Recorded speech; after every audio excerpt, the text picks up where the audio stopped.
Hello प्यारे मेरे साथियों, स्वागत है आप सभी के फिर से एक बार हमारे अपने चैनल पर, जहां हम लोग बात कर रहे होते हैं यूपी बोर्ड क्लास 10th के कम से कम 5 साल तक के क्वेश्चन को हम लोग यहाँ पर डिस्कस करने वाले हैं। आप यहाँ पर देख सकते हो 5 वर्षों के बोर्ड पेपर को हम लोग यहाँ पर हल करने वाले हैं। आपको मैं बता देना चाहता हूँ कि बोर्ड की एग्जामिनेशन अगर आप देने जाते हो तो कम से कम आपको 10 साल तक के क्वेश्चन पेपर को जरूर सॉल्व करना चाहिए, क्योंकि 10 साल के क्वेश्चन पेपर को आप सॉल्व करते हो तो 30% यानी कि 30% क्वेश्चन तो आपको ऐसे ही एज इट इज देखने को मिल जाता है, और बाकी की जो 70% होते हैं 30% तो कुछ भी उसमें से अंक को भी इधर उधर नहीं किया रहेगा, एज इट इज आपको दे देगा एग्जामिनेशन में। यानी कि पासिंग मार्क्स तो आप लोग 10 साल के क्वेश्चन को करके ही कर सकते हो। और बाकी जो 70% क्वेश्चन होते हैं, यहाँ पर हमने 70% लिखा है, उसमें कंसेप्ट रिपीट करता है। ठीक है, कंसेप्ट यहाँ पर आपके पास रिपीट कर रहा होता है, कंसेप्ट आपके पास यहाँ पर रिपीट कर रहा होता है। तो अगर आप 10 साल तक के सवाल को सॉल्व कर लेते हो तो आपको 30% तो क्वेश्चन एज इट इज वही मिल जाएगा, अंक भी चेंज नहीं करेगा, अंक भी नहीं बदलेगा, और बाकी 70% कंसेप्ट का रिवीजन हो जाएगा। आपको यह पता चल जाएगा कि अगर ऐसा क्वेश्चन हमारे पास एग्जामिनेशन में आता है तो हमें लिखना किस प्रकार से होगा। तो इस लेक्चर में हम 5 साल तक के क्वेश्चन पेपर को सॉल्व करेंगे, और साथ ही किस प्रकार से आपको एग्जामिनेशन में लिखना है ताकि आपके एग्जामिनर एक भी नंबर काट ना पाए और पूरा में से पूरा नंबर आपको यहाँ पर मिल पाए। तो आइए हम लोग इस लेक्चर को शुरुआत करते हैं बिना किसी देरी के। साथ एक छोटी सी गुजारिश हम यहाँ पे आपके लिए कर देना चाहते हैं, अगर ये वीडियो आपको अच्छी लगती है तो आप हमारे वीडियो को लाइक कर देना, चैनल को सब्सक्राइब कर देना, बेल आइकन को हिट कर देना, क्योंकि अगर लाइक कर दोगे तो हम 10 साल तक के क्वेश्चन पेपर को और हर एक सब्जेक्ट की क्वेश्चन पेपर को सॉल्व करा सकते हैं। ठीक है, विज्ञान के भी, हिंदी, इंग्लिश, गणित, सबके 10 साल के क्वेश्चन पेपर को सॉल्व करा देंगे अगर आप लोग इस वीडियो को प्यार देते हो, लाइक करते हो। तो आओ बिना किसी देरी के हम लोग यहाँ पर बात शुरू करते हैं। एकदम ऑथेंटिक बात करेंगे, एकदम नियम से बात करेंगे। आपके पास ये 2025 का गणित का पेपर है, 2025 का गणित का पेपर है, इसको हम लोग हल करने वाले हैं। कोड आप लोग देख सकते हो यहाँ पर 822BX है, यहाँ पर आप लोग 928 देख सकते हो। ठीक है, बिना किसी देरी के शुरुआत करते हैं हम, क्योंकि यह लेक्चर लंबा होने वाला है और क्योंकि 5 साल तक के हम लोग क्वेश्चन को यहाँ पर मात्र एक लेक्चर में डिस्कस करने वाले हैं। हमारे पास सबसे पहले खंड ए देता है, सेक्शन ए देता है, इसमें आपको बहुविकल्पी प्रश्न होंगे, यानी कि MCQ प्रश्न आपको यहाँ पर देखने को मिलते हैं। 20 क्वेश्चन होते हैं और सभी एक एक अंक के होते हैं, यानी कि आपके पास 20 अंक के यह क्वेश्चन होते हैं, 20 अंक का यह खंड होता है। आइए, जब MCQ या बहुविकल्पी प्रश्न रहता है तो उसमें हमको स्टेप नहीं लिखना रहता है, ये हमारे लिए खास बात होता है। तो शुरुआत से सॉल्व करते चलते भाई हम लोग यहाँ पर, हमारे पास पहला क्वेश्चन में गिवन है कि यदि tan थीटा इक्वल 3/4 तो cos थीटा का मान क्या होगा। cos थीटा का मान पूछा है तो सबसे पहले हम लोग देखते हैं हमारे पास क्या दिया है। tan थीटा हमारे पास दिया है 3/4। हम लोग लाल बट्टे कक्का से जाने का प्रयास करेंगे, लाल बट्टे कक्का। ठीक है, ये होता है साइन के लिए, होता है कॉस के लिए, होता है हमारे पास tan के लिए। यानी कि हमारे पास लंब बट्टे आधार दिया है, लंब बट्टे आधार हमारे पास दिया 3/4, लंब हमारे पास 3 दे दिया है, आधार हमारे पास यहाँ पर 4 दे दिया है। हमें पूछा है कॉस, तो कॉस में आधार बट्टे कर्ण होता है, लेकिन लंब और आधार हमें यहाँ पर पता है, तो कर्ण को लाने के लिए हम लोग पाइथागोरस प्रमेय लगाते हैं, यानी कि कॉस थीटा हमारे पास क्या हो जाएगा सर, आधार बटे कर्ण। यहीं से देख सकते हो आप लोग कॉस थीटा, यानी कि ये वाला टर्म आधार बटे कर्ण। ठीक है, आधार बटे कर्ण। अब हम लोग कर्ण के लिए निकालने के लिए क्या करेंगे, तो कर्ण निकालने के लिए हम लोग यहाँ पर करते हैं, कर्ण हमारे पास क्या होता है, ये होता है लंब का स्क्वायर प्लस आधार का स्क्वायर। ठीक है, लंब का स्क्वायर प्लस आधार का स्क्वायर। लंब हमारे पास गिवन क्या दिया, क्या लंब हमारे पास 3 का स्क्वायर प्लस आधार हमारे पास यहाँ पर है 4, तो 4 का स्क्वायर। ठीक है, यानी कि यहाँ पर हमारे पास कर्ण स्क्वायर इक्वल क्या बना, तो 3 3 या 9, यानी कि 9 प्लस 4 चौके 16। ठीक है, यानी कि कर्ण का स्क्वायर हमारे पास बना है 25, यानी कि कर्ण हमारे पास निकल कर आ जाएगा 5। कर्ण हमारे पास यहाँ पर 5 निकल कर चला आया। अब आप देख सकते हो यहाँ पर हमारे पास उत्तर क्या होगा, आंसर क्या होगा, कॉस थीटा। आधार हमारे पास क्या निकल कर आया है सर, आधार यहाँ पर हमारे पास 4 है और कर्ण हमारे पास यहाँ से 5 निकल कर आया, तो 4/5 आपके पास आंसर होगा। Option number A exactly right answer है, एकदम सही जवाब आपके पास ऑप्शन नंबर ए है, 4/5। आइए नेक्स्ट क्वेश्चन की तरफ हम लोग मूव करते हैं। नेक्स्ट क्वेश्चन हमसे क्या कह रहा है, अगला प्रश्न हमसे क्या कह रहा है कि एक ताश को एक बार फेंका जाता है तो एक सम संख्या आने की प्रायिकता क्या होगी, सम संख्या आने का प्रायिकता क्या होगी हमारे पास। तो सबसे पहले कुल परिणाम क्या होता है, जब ताश एक पासे को जब आप फेंकते हो तो हमारे पास कुल परिणाम क्या होता है, कुल परिणाम परिणाम। कुल परिणाम हमारे पास होता है सर कि वह 1 आ सकता है, 2 आ सकता है, 3, 4 और 5, 6 हमारे पास आ सकता है। और उसमें से भी सम संख्या क्या होगी, तो सम संख्या हमारे पास होगी कि सर 2 होगा, 4 होगा और 6 होगा। बस इतना ही सम संख्या आपको यहाँ पर बनता है। अब आपको प्रायिकता बताना है सर। प्रायिकता हमको क्या बताना है, प्रायिकता यानी कि हम इसे P और E से डिनोट करते हैं, दर्शाते हैं। यह हमारे पास क्या निकल कर आएगा सर, सम संख्या के बताना ना, यानी कि 3 बटे हमारे पास यहाँ पर 6 निकल कर आ जाएगा, 3 बटे 6। तो 3 बटे 6 को हम लोग क्या कर सकते हैं, 1 बटे 2, ठीक है, 3 से भाग कर दो, तो 1 बटे 2 हमारे पास ऑप्शन नंबर बी सही जवाब होगा। आइए नेक्स्ट क्वेश्चन की तरफ हम लोग चलते हैं। अगला प्रश्न हमारे पास यहाँ पर क्या गिवन है, क्या दिया है, लिख रहा है क्वेश्चन नंबर 3 हमसे कह रहा है कि निम्नांकित बारंबारता बंटन का माध्यक वर्ग क्या होगा। माध्यक वर्ग आपको निकालना है, सिर्फ माध्यक वर्ग चाहिए तो हम CF बस निकाल देते हैं, संचयी निकाल देते हैं। आइए हमें सबसे पहले क्या देखना, वर्ग अंतराल। तो वर्ग अंतराल हम लिखते हैं वर्ग अंतराल, ठीक है। और फिर हम लोग बारंबारता लिखते हैं, बारंबारता, और फिर हम लोग यहाँ पर इसका CF निकाल देते हैं। वर्ग अंतराल हमारे पास क्या गिवन है, वर्ग अंतराल हमारे पास क्या दिया हुआ भाई, ये है हमारे पास 0 से 10 और फिर 10 से 20, 20 से हमारे पास है 30, 30 से हमारे पास है 40 और 40 से हमारे पास है 50, ठीक है। वर्ग अंतराल बारंबारता 0 से 50 में कितना है, 7, फिर यहाँ से हमारे पास 8 है, ये हमारे पास 15 है और यहाँ से हमारे पास ये 10 निकल कर आया और ये हमारे पास यहाँ पर 5 निकल कर आ गया, ठीक है। हमें क्या करना होगा, इसका CF निकालते हैं। तो CF हमारे पास यहाँ पर 7 आ जाता है, 7 + 8 ये हमारे पास 15 हो जाएगा। उसके बाद 15 + 15 हमारे पास 30 हो जाएगा, 30 + 10 हमारे पास यहाँ पर 40 हो जाएगा और 40 + 50 ये हमारे पास 45 निकल कर आ गया। यानी कि n हमारे पास कितना निकल कर आ गया, 45। n हमारे पास कितना निकल कर आ गया सर, 45। तो हमें निकालना क्या होगा, हमें निकालना होगा n/2, ठीक है।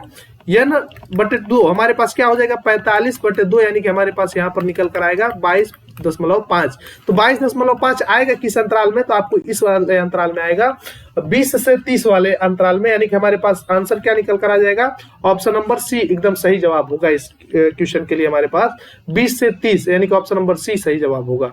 आइए नेक्स्ट क्वेश्चन की तरफ हम लोग आगे बढ़ते हैं। नेक्स्ट क्वेश्चन हमसे क्या कह रहा है, निम्नलिखित सारणी का बहुलक वर्ग होगा। बहुलक वर्ग आपको यहाँ पर सिर्फ बताना, तो सबसे अधिक बारंबारता हमको यहाँ पर देखना होता है बहुलक वर्ग ढूंढने के लिए। तो सबसे अधिक बारंबारता हमारे पास किसका है, तो 2, 7, 11, 8 और 6। तो सबसे अधिक बारंबारता हमारे पास 11 है, तो इसी का वर्ग को हम लोग यहाँ पर लिख लेंगे, ठीक है। इसी के लिख लेंगे, यानी कि हमारे पास क्या होगा, 10 से 15 ऑप्शन नंबर D सही जवाब होगा इसके लिए। कितना सिंपल सवाल था, इसको हमने यहाँ पर सॉल्व किया। यही सब छोटी छोटी कंसेप्ट हमें भूल जाता है, जो कि हमें MCQ में प्रश्नों को इस प्रकार से पूछता है। आइए हम आगे बढ़ते हैं। हमारे पास क्वेश्चन नंबर 5 में क्या कह रहा, प्रश्न 5 में हमसे कह रहा निम्नलिखित में कौन सी घटना की प्रायिकता नहीं हो सकती। यानी कि घटना की प्रायिकता क्या क्या हो सकती है। तो घटना की प्रायिकता हम लोग यहाँ पर बचपन से ही पढ़ते आ रहे हैं कि प्रोबेबिलिटी ऑफ इवेंट, यानी कि इसे हम लोग क्या कहते हैं, प्रायिकता।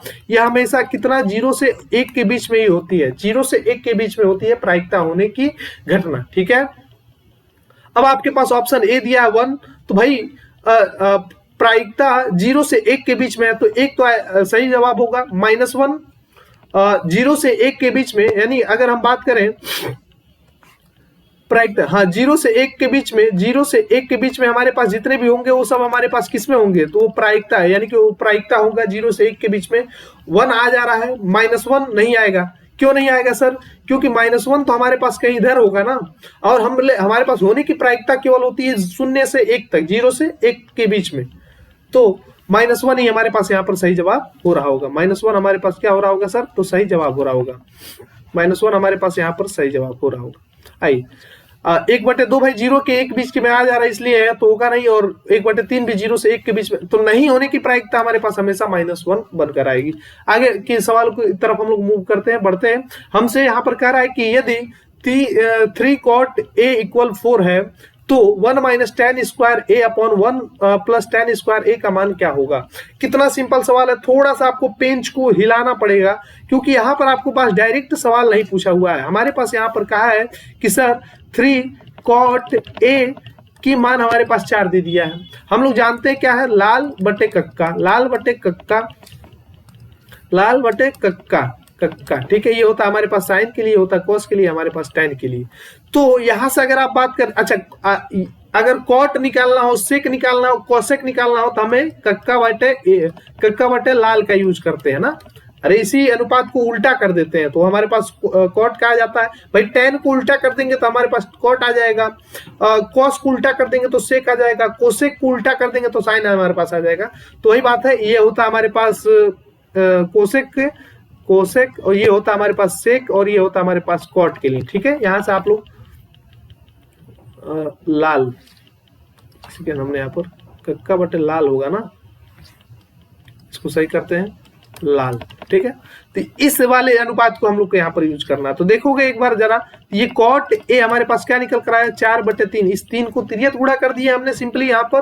तो ये हमारे पास निकला क्या, कॉट होता क्या हमारे पास आधार बाई लंब, यानी कि आधार ये है और ये हमारे पास लंब है, आधार बटे लंब हमारे पास आ गया है।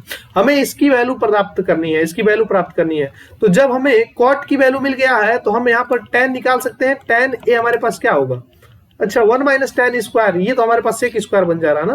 तो इसको हम लोग एज इट इज भी लिख सकते हो या फिर इसको थोड़ा सा आप लोग सॉल्व भी कर सकते हो। क्या करोगे, सॉल्व करोगे, कॉट ए 3/4, 4/1, इसको 5/4 भी हम लोग कर सकते हैं। यहाँ पर 3 कर ले भाई, सिंपल ही है। देखो कितना सिंपल है भाई, इतना सिंपल सवाल तो आपको नहीं देना चाहिए, आपको यहाँ पर गिवन है। तो देख सकते हैं ये 4/3 है आधार बटे, तो tan हमारे पास क्या हो जाता है सर, ये 3/4 हो जाएगा, समझ रहे हो। कॉट का उल्टा tan होता है, तो कॉट 4/3 है तो tan 3/4 हो जाएगा। हम लोग को निकालना क्या है, जो निकालना है उसमें हम लोग पुट करते हैं, रखते हैं, यानी कि हमें निकालना है 1 - tan square a upon 1 + tan square ए।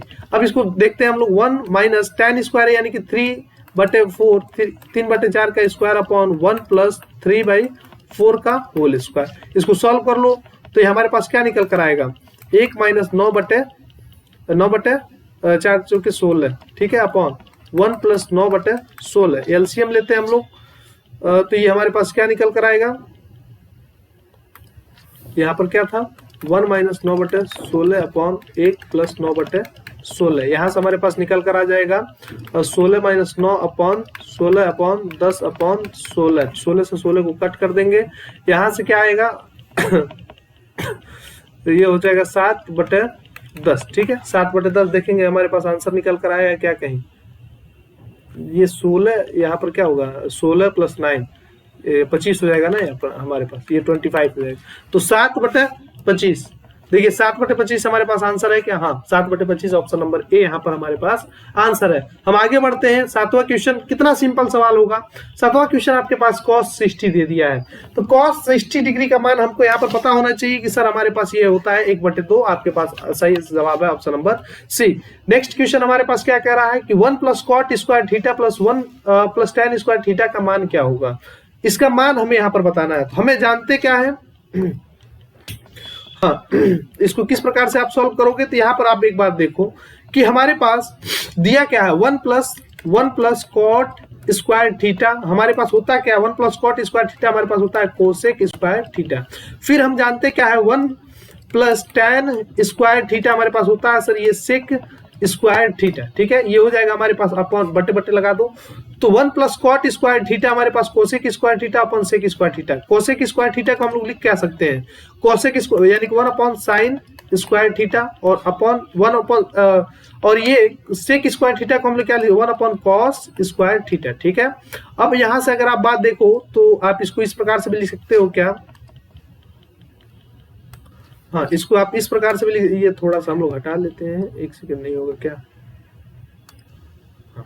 तो यहाँ पर हम लोग लिखते हैं कि इसको थोड़ा सा सॉल्व किया हमने, ओ गॉड, इसको थोड़ा सा हमने सॉल्व कर दिया तो ये हमारे पास क्या निकल कर आएगा 1/sin स्क्वायर थीटा इंटू कर देंगे कॉस स्क्वायर को, ये वाली टर्म को हम लोग क्या कर दे, इस टर्म को उल्टा करके मल्टीप्लाई कर देते हैं, यानी कि हो जाएगा कॉस स्क्वायर थीटा अपॉन 1। ये हमारे पास cos square theta upon sine square theta बनेगा और ये हमारे पास बन जाएगा कॉट स्क्वायर थीटा, ठीक है। यानी कि ऑप्शन नंबर डी हमारे पास राइट आंसर होगा। तो कितना सिंपल सवाल है, केवल त्रिकोणमितीय अनुपात को आपको यहाँ पर समझना होगा। आइए आगे बढ़ते हैं हम लोग। क्वेश्चन नंबर 9 हमसे क्या कर रहा है, एकदम सिंपल है। यदि LCM of this term, LCM of LCM आपके पास दिया 35 और 63 का, ये हमारे पास 315 है, तो ये HCF 35 और 63 का क्या होगा? तो इसके लिए हमारे पास फार्मूला होता है, क्या होता है फार्मूला हमारे पास? एलसीएम इंटू HCF हमारे पास इक्वल होता है पहला पद गुणे दूसरा पद, ठीक है, दूसरी संख्या तो पहली संख्या गुणे दूसरी संख्या हमारे पास LCF और HCF होता है। यहाँ पर हमारे पास LCM और HCF क्या गिवन है, क्या दिया भाई? LCM हमारे पास दिया 315, LCM हमारे पास दिया है 315 और हमसे HCF पूछ रहा है, तो पहली संख्या हमें 35 दिया है और दूसरी संख्या हमारे पास यहाँ पर 63 दिया है, तो 35 और 63 को यहाँ पर गुणा करते हैं, क्या होता है 35 और 63, 15 हो जाएगा, 9 और यहाँ पर 10 हो जाएगा, 6 5 30 होता है, 3 हासिल और 18 19 20 21, ठीक है, ये हो जाएगा 5, यहाँ हो जाएगा 5 0 और 2 और यहाँ पर 2, ठीक है, यानी कि 2205, ये हमारे पास 2205, ठीक है, ये हमारे पास इसको भाग कर देते हैं 315, ये हमारे पास HCF के बराबर आना चाहिए। तो 5 से आप लोग डिवाइड करिए इसको सबसे पहले, ठीक है, 5 से डिवाइड करेंगे हम लोग सबसे पहले, तो ये हमारे पास क्या निकल कर आएगा? 5 6 5 30 और ये हो जाएगा 5 15, ठीक है, ये इसको 5 से भाग करते हैं तो ये हमारे पास क्या हो जाएगा? 5 चौके 20 और फिर 5 चौके 20 और फिर यहाँ पर 1 हासिल बचा, ठीक है। अब इसको किससे भाग करना होगा हमें? 65, हमने इसको गलती कर दिया था, यहाँ पर आप एक बात देख सकते हो, 6 5 30 होगा और यहाँ पर 63 होगा ना, क्योंकि 5 3 15 होता है। अब 63 और 441 को हम लोग यहाँ पर सिंपली भाग कर सकते हैं, हमारे पास आंसर 7 निकल कर आता है, यानी कि HCF हमारे पास यहाँ से 7 निकल कर चला है, ठीक है, 7 निकल कर चला है, option number B exactly right answer हो जाएगा हमारे पास। आते हैं 10वीं क्वेश्चन की तरफ बढ़ रहे हैं, कह रहा है कि संख्याओं 12 15 और 21 का LCM क्या होगा? तो LCM निकालने की विधि हमारे पास होती है क्या, कि जो भी टर्म कॉमन होते हैं, जो भी चीजें कॉमन होती हैं उसकी हाईएस्ट पावर को लिखते हैं और जो कॉमन नहीं होते उसे एज इट इज लिखते हैं। हम लोग करके देखते हैं, यहाँ पर आप देख सकते हो क्या हमारे पास 12 गिवन है, 12 दिया है, 15 दिया और यहाँ पर हमारे पास 21 दिया है, तो 12 15 और 21 को लिख क्या सकते हैं? 12 को हम लोग लिख सकते हैं, अरे भाई 12 देख लो 2 6, यानी कि इसको हम लोग लिख सकते हैं 2 स्क्वायर गुणा यहाँ पर 3 हो जाएगा, और 15 को क्या लिख सकते हैं? 15, तो 3 5 50 और यहाँ पर 5, यानी कि ये 3 into 5 हो सकता है, और 21 को हम लोग क्या लिखेंगे? तो 7 into 3, ठीक है, ये हमारे पास 3 into 7 हो जाएगा। LCM निकालने की विधि क्या होती है, थोड़ा इस बात पर हम लोग ध्यान देंगे कि LCM हम कैसे निकालते हैं भाई। LCM 12 15 और 21 का LCM हमारे पास क्या होगा? तो जो कॉमन है, यानी कि 2 आप देख सकते हो 2 कॉमन नहीं है, तो 2 कॉमन नहीं है तो 2 को हम लोग एज इट इज लिख सकते हैं, 2 के हाईएस्ट पावर को एज इट इज लिखेंगे गुणे, तीनों टर्म में कॉमन है, तीनों में, तो यहाँ पर 3 लिखेंगे गुणे। अब क्या क्या नहीं कॉमन है, तो 5 और 7 नहीं कॉमन है, तो इसको भी हम लोग यहाँ पर लिख लेंगे। यहाँ पर हमारे पास आएगा क्या, तो 4 गुणे 3 गुणे 5 गुणे 7, ठीक है, 7 5 35, 35 और 35 चौका 35 और 12, 35 गुणे 12 कर लीजिए यहाँ पे सिंपली, तो ये हो जाए 5 दूनी 10 और ये 6 1 7 और 5 और ये 3, 12 1 2 3 1 4, 420, तो यहाँ पर हमारे पास ऑप्शन नंबर डी जो होगा एग्जैक्टली राइट आंसर हो जाएगा। LCM हमारे पास 420 निकल कर आएगा। क्वेश्चन नंबर 11 हमसे क्या कह रहा है, कि कह रहा है कि √2 इंटू 2 माइनस √2 का गुणनफल होगा, यानी कि हमसे क्या कह रहा है कि 2 और फिर इसका मल्टीप्लाई करना है आपको 2 माइनस √2 से, इससे हम लोग को यहाँ पर गुणा करना है। तो ये देखते हैं हमारे पास क्या निकल कर आते हैं। ये सबसे पहले 2 √2 बनेगा माइनस √2 इंटू √2 ये हमारे पास 2 √2 निकला माइनस √2 और √2 मल्टीप्लाई होकर हमारे पास 2 बचेगा। ये हमारे पास क्या होगा, ये हमसे पूछ रहा है। तो यह एक अपरिमेय संख्या हमारे पास है, क्योंकि √2 आ रहा है, रूट में 2 आ रहा है, इसका मतलब हमारे पास यह अपरिमेय संख्या यहाँ पर बनकर आ जाएगा। क्वेश्चन नंबर 12 की तरफ हम लोग चलते हैं। क्वेश्चन नंबर 12 हमसे क्या कह रहा है कि बिंदु 2,3 और 4,1 के बीच की दूरी क्या होगी। तो दूरी का हम लोग का सूत्र हमारे पास क्या होता है, तो हम लोग यहाँ पर सूत्र लिखेंगे। सूत्र हमारे पास क्या होता है सर, ये होता है हमारे पास x2 माइनस x1 का square plus y2 minus y1 का स्क्वायर, ठीक है, ये होता है। हम लोग मान लेते हैं हमारे पास x1 है, ये हमारे पास x2 है, ये हमारे पास y1 है, ये हमारे पास y2 है। अब हम लोग यहाँ पर फार्मूले को रखकर यूज करते हैं। भाई देखो यही सूत्र आपको याद रखना है, सूत्र से हमारे पास जरूर से जरूर एमसीक्यू में बहुविकल्पी प्रश्न आपको देखने को मिलेगा, तो सूत्र आप ध्यान दीजिए और कैसे हम लोग सॉल्व कर रहे हैं ये चीज आपको यहाँ पर ध्यान देने वाली है। ठीक है, जरूर से आपके पास 2026 में जो पेपर 27 फरवरी को हो रहा है, जरूर से यहाँ से क्वेश्चन बनकर आएगा। आप यहाँ पर फार्मूले में रखते हैं, यानी कि हमारे पास यहाँ पर क्या निकल कर आएगा, x2 हमारे पास क्या था, तो अरे यार हमने यहाँ पर गलत लिख दिया है थोड़ी, तो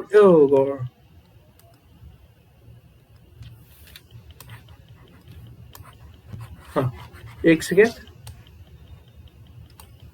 ये हमारे पास क्या था, x1 y1 और ये हमारे पास था x2 y2। ठीक है, हम लिखेंगे x2 हमारे पास 4 है, 4 माइनस x1 हमारे पास 2 है, इसका स्क्वायर प्लस y2 हमारे पास 1 है माइनस y1 हमारे पास 3 है, इसका स्क्वायर, यानी कि हमारे पास यहाँ से निकला क्या, अंडर रूट, ये 4 माइनस 2 यानी कि 2 हो जाएगा, 2 का स्क्वायर प्लस 1 में से 3 जाएगा यानी कि माइनस 2 का स्क्वायर, यानी कि यहाँ से हमारे पास क्या निकला, ये निकला हमारे पास 4 प्लस 4। ठीक है, यानी कि हमारे पास यहाँ पर 8 निकला, ये हमारे पास अंडर रूट 8 निकला है, इसे हम लोग 2 अंडर रूट 2 कह सकते हैं। ठीक है, बात को आप समझ पा रहे होंगे, तो आपके पास ऑप्शन नंबर यहाँ पर सी सही जवाब होगा। ठीक है, 2 अंडर रूट 2 सही जवाब होगा। आपको बता देना चाहते हैं कि हमें थोड़ी सर्दी है फिलहाल, तो इससे आपको दिक्कत नहीं होना चाहिए। आइए क्वेश्चन नंबर 13 को हम लोग यहाँ पर देखते हैं। क्वेश्चन नंबर 13 में हमसे क्या कह रहा है, कह रहा है कि यदि 5 सेंटीमीटर त्रिज्या वाला एक वृत्त के केंद्र बिंदु P पर स्पर्श रेखा PQ केंद्र O से जाने वाली एक रेखा से बिंदु Q पर इस प्रकार मिलती है कि OQ हमारे पास 12 सेंटीमीटर है, तो PQ की लंबाई क्या होगी। हम लोग को सबसे पहले यहाँ पर फिगर बनाना होगा। फिगर हम किस प्रकार से बनाते हैं, आप ये बात देखिए, एक हम यहाँ से इसका चित्र बनाते हैं, सर्किल। ठीक है, ये वृत्त हमने यहाँ पर ले लिया, कलर हम लोग कर लेते हैं रेड।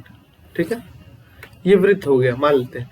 तो कह रहा है कि इसका 5 सेंटीमीटर त्रिज्या वाली, यानी कि इसका त्रिज्या हमारे पास 5 सेंटीमीटर है, त्रिज्या हमारे पास यहाँ पर 5 सेंटीमीटर है। तो त्रिज्या के हम लोग कैसे बना ले, और क्या दिया हमारे पास, यदि त्रिज्या आप बना लीजिए 5 सेंटीमीटर, ये बता दीजिए 5 सेंटीमीटर, 5 सेंटीमीटर। और क्या कह रहा है, एक वृत्त के बिंदु स्पर्श P पर स्पर्श रेखा PQ, और यहाँ पर आपके पास कहीं स्पर्श रेखा है।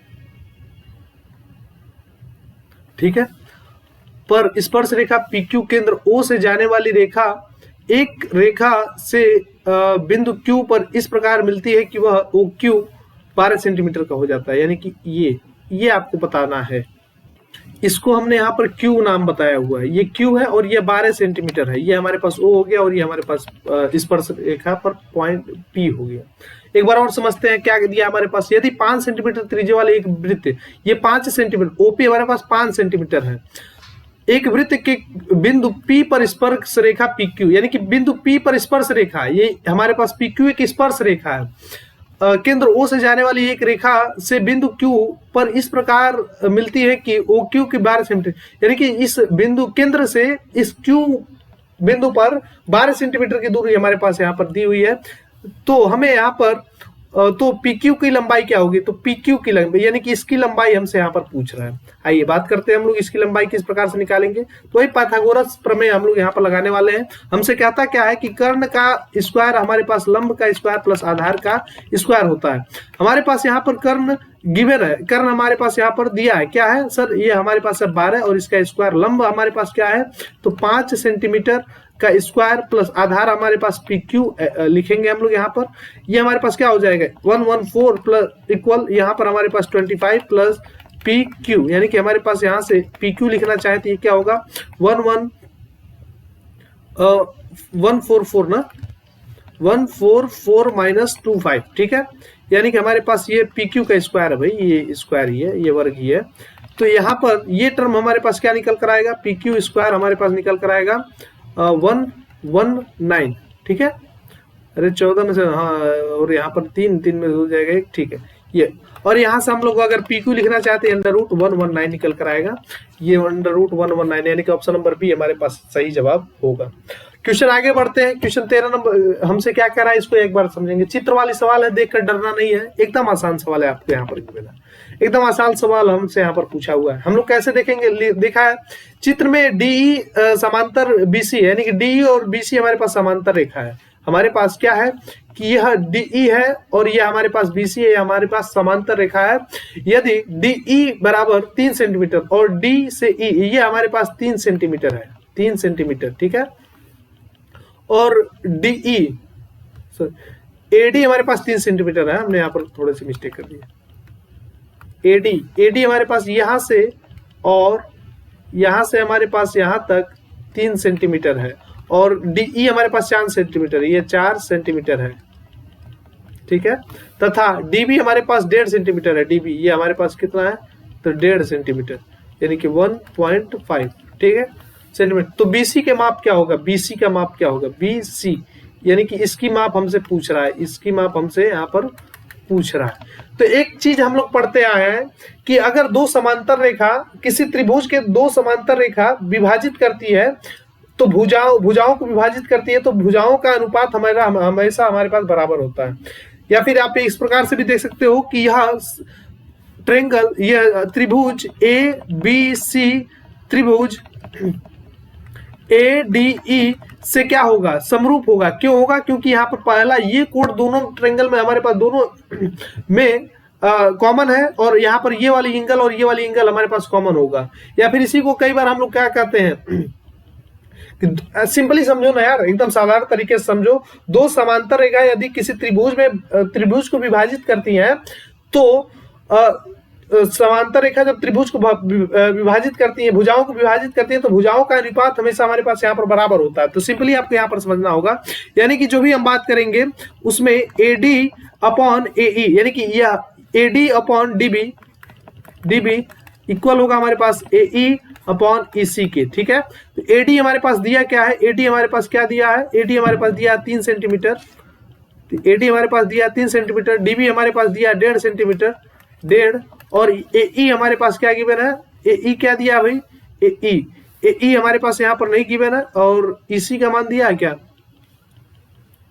डीबी दिया है, डीबी, ठीक है। एडी भी हमारे यहाँ पर लिख दिया। अब क्या दिया है 3/10 और डीई का मान दिया है, तो डीई का मान हमारे पास, इसको डीई बना लीजिए, डीई अपॉन बीसी कर लीजिए, इसको बीसी, क्योंकि ये भी तो एक भुजा ही है। तो डीई हमारे पास क्या हो जाएगा सर, डीई हमारे पास यहाँ पर 4 हो गया, और बीसी हमारे पास क्या हो गया, तो बीसी को हम लोग यहाँ पर एज इट इज लिख देते हैं, यानी कि तिर्यक गुणा कर दीजिए तो हमारे पास क्या निकल कर आएगा, बीसी बराबर हमारे पास आ जाएगा, बीसी बराबर आ जाएगा 4/3 और यहाँ पर गुणा हो जाएगा 1.5 का, ठीक है भाई। बीसी तिर्यक गुणा किया हमने तो 3 नीचे आ जाएगा और 1.5 का ऊपर मल्टीप्लाई हो जाएगा 4 में, ठीक है। तो इसको हम सॉल्व करते हैं, इसको लिखते हैं, तो ये हमारे पास क्या निकल कर आएगा 15, यानी कि ये तो कट जाएगा इससे कितने बार में, तो 3×5 15 होता है, यानी कि यहाँ पर हमारे पास यहाँ पर क्या निकल कर आएगा, सॉरी, इसको हम लोग एक बार और मैं आपको समझाने का प्रयास करता हूं कि इसको हमने किया क्या है, छोटा सा हमने यहाँ पर एक मिस्टेक कर दिया है लिखने में ही, इसको मैं एक बार आपको समझाता हूं। हमें पता है कि यदि किसी त्रिभुज में दो समांतर रेखाएं होती हैं तो हमारे पास दो, अगर इस त्रिभुज में दो समांतर रेखा आप डीई और हमारे पास यहाँ पर बीसी है, तो यह दोनों, अगर ये ट्रायंगल आप देखें तो यह त्रिभुज अगर आप देख रहे हैं ए डी ई और त्रिभुज हमारे पास ए बी सी, ये आपस में हमारे पास समरूप होंगे। क्यों होंगे, क्योंकि यहाँ पर ए कोण जो है वो दोनों ट्रायंगल में आएगा, दोनों त्रिभुज में आएगा, और डी और ई जो बनकर है कोण, वह भी दोनों ट्रायंगल में, दोनों त्रिभुजों में हमारे पास सेम होती है, यानी कि दोनों समरूप होते हैं, हमारे पास एक प्रमेय होता है, ठीक है। तो अब जब दोनों समरूप है तो इसके भुजाओं का अनुपात हमारे पास बराबर होना चाहिए, यानी कि हमारे पास क्या होना चाहिए, एडी, और यहाँ पे हमारे पास ये एबीसी है ना, ABC, AD upon A B, ये हमारे पास इक्वल होगा किसके, तो डीई और हमारे पास यहाँ पर बी सी के। अब कंसेप्ट आपके पास यहाँ पर क्लियर होगा। एडी का मान हमारे पास यहाँ पर दिया है 3, ए बी हमारे पास क्या गिवन है, ए बी भाई ए बी क्या होगा, अच्छा ये 3 सेंटीमीटर है और ये डी बी हमारे पास 1.5 सेंटीमीटर है। तो हम जब बात करेंगे यहाँ से लेकर यहाँ तक तो 3 + 1.5 यानी कि हमारे पास यहाँ पर 4.5 निकल कर आ जाएगा। ठीक है, तो यह निकल कर आ गया 4.5 इक्वल डीई क्या है भाई, डीई हमारे पास यहाँ पर दिया है 4 सेंटीमीटर और बीसी को हमें यहाँ पर निकालना ही है। तो आप तिर्यक गुणा कर सकते हो, तिर्यक गुणा कर सकते हो, उसके पहले इससे कट जाएगा कितने बार में, तो 3 एकम 3 और यहाँ पर 3 निकल कर चला आएगा, ये हमारे पास क्या निकल कर आएगा 5। ठीक है, 3/5। ठीक है, अब इसको क्या लिख सकते हो 1 बट्टे, अच्छा यहाँ पर तिर्यक गुणा कर लो अब सिंपली, ये बीसी हमारे पास क्या हो जाएगा, तो 4 गुणे ये 1.5 हो जाएगा और यह अपॉन नीचे 1 नहीं। ठीक है, और यहाँ से हमारे पास क्या निकल कर आ गया, तो 5 15 चौका 600। ठीक है, 60, यानी कि यहाँ से हमारे पास निकल कर आ जाएगा 6.0 60 होता है और 1 का पॉइंट सेंटीमीटर, या फिर इसी को हम लोग 6 सेंटीमीटर कर सकते हैं। तो ऑप्शन नंबर डी यहाँ पर एग्जैक्टली राइट आंसर होगा। तो चीजें आपको ध्यान क्या देना है कि 2 समांतर रेखा, इस ये भी कंसेप्ट पर एमसीक्यू बन सकता है 2026 में कि 2 समांतर रेखा किसी त्रिभुज को में रहती है तो वह समरूप त्रिभुज होता है। ठीक है, जो छोटा त्रिभुज बन रहा है और जो बड़ा त्रिभुज बन रहा है वो दोनों समरूप होगा, और समरूप होने के बाद भुजाओं का अनुपात हमारे पास बराबर होता है। तो भुजाओं का अनुपात हम लेके यहाँ पर देखे हैं, तो ये हमारे पास बराबर होगा। क्वेश्चन नंबर 15 हमसे क्या कह रहा है, क्वेश्चन नंबर 15 कह रहा है कि 6 सेंटीमीटर त्रिज्या वाली एक वृत्त के एक त्रिज्यखंड का कोण 60 डिग्री है, तब त्रिज्यखंड का क्षेत्रफल क्या होगा। यानी कि हमसे कह रहा है क्या, एक कोई हमारे पास यहाँ पर त्रिभुज, एक कोई हमारे पास यहाँ पर क्या है, तो एक वृत्त है और इस वृत्त का एक त्रिज्यखंड, ठीक है, ये त्रिज्यखंड हमने त्रिज्यखंड बना दिया, यहां पर कोण बना रहा है 60 डिग्री 60 डिग्री। ठीक है, तो हमें और इसका हमें त्रिज्या दिया है 6 सेंटीमीटर। तो हमें क्या बताना है, इसका त्रिज्यखंड का क्षेत्रफल, यानी कि इन सब का क्षेत्रफल हमें बताना है। तो इसका क्षेत्रफल के लिए फार्मूला हमारे पास एरिया है के लिए फार्मूला क्या होता है, 8/360 पाई आर स्क्वायर। ठीक है, तो 8/360 पाई, अच्छा पाई रहेगा ही, और आर हमारे पास 6 का स्क्वायर। ठीक है, और इसको आप लोग काट सकते हो क्या, तो 6 × 6 लिख लीजिए इसको, क्योंकि 6 से ये कटने वाला दिख रहा है।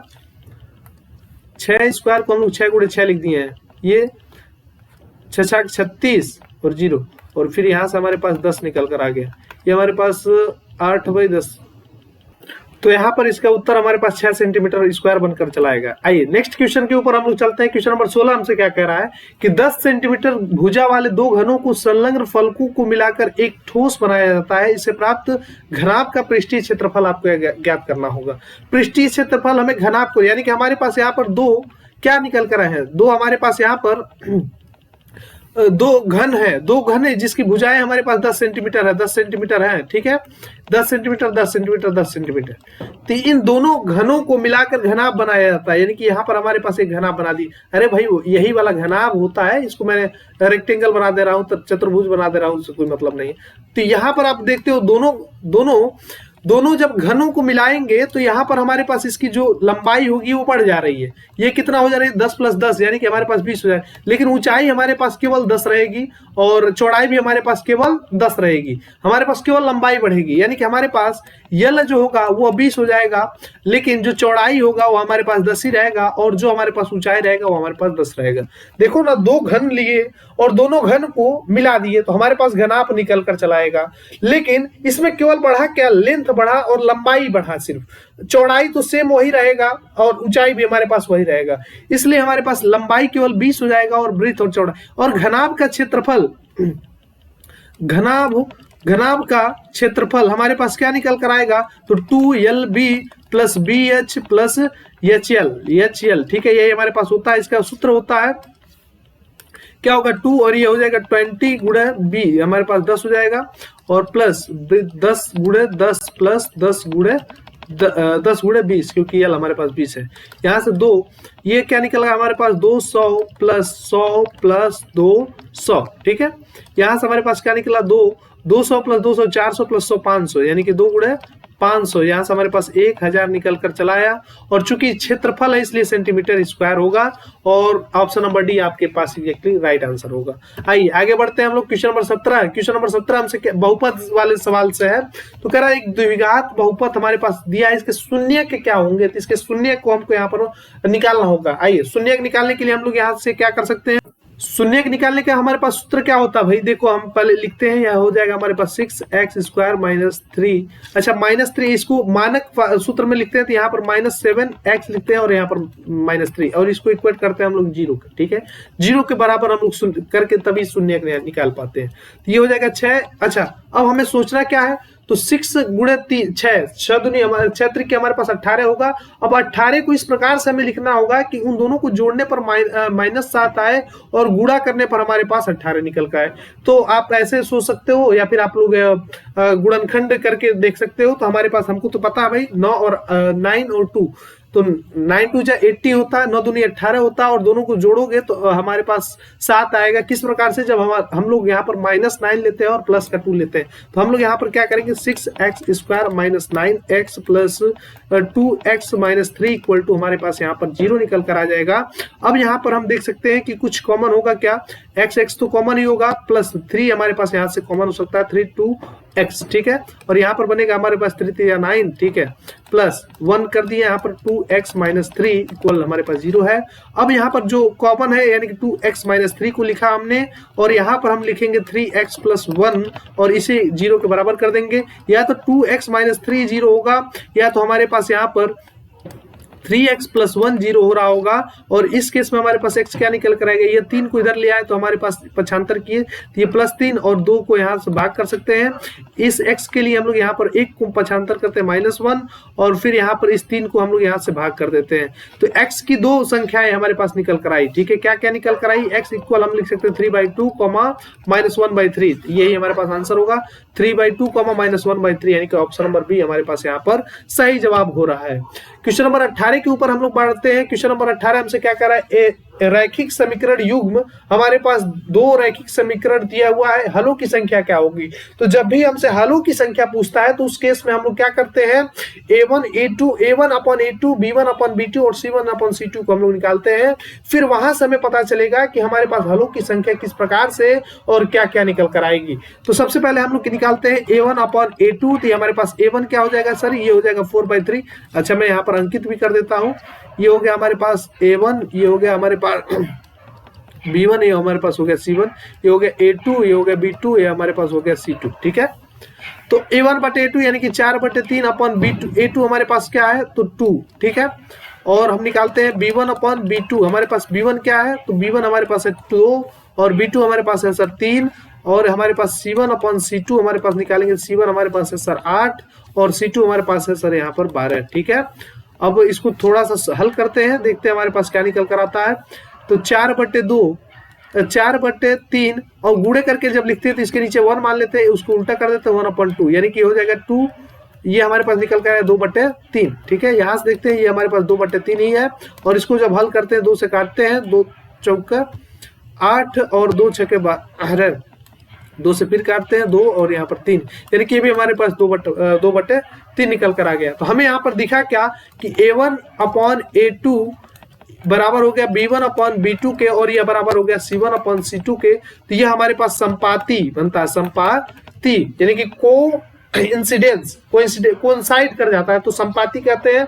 और यहाँ पर हमें अनंत हल मिलेंगे, हमें अनंत हल मिलेंगे। ठीक है, यानी कि हमारे पास ऑप्शन नंबर बी यहाँ पर एग्जैक्टली राइट आंसर होगा, सही जवाब होगा।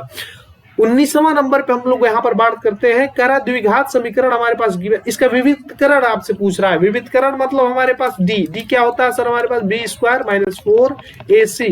तो b हमारे पास क्या है, तो ये वाली संख्या हमारे पास b होती है, यानी कि हमारे पास निकल कर आएगा -4√3 का स्क्वायर -4, और फिर a क्या है, तो a हमारे पास यहाँ पर 3 है, तो इसको लिखेंगे 3, और c हमारे पास यहाँ पर 4 है, तो इसको हम लोग यहाँ पर लिखेंगे 4। देखते हैं सॉल्व करके, तो इसका जब स्क्वायर करते हैं तो ये हमारे पास 4 का 4 4 16 हो जाएगा, और 3 का स्क्वायर हमारे पास यहाँ पर 3 हो जाएगा -4, और 4 3 हमारे पास यहाँ पर गुणे करके 12 हो जाएगा। ये गुणे का सिंबल है, साइड है ये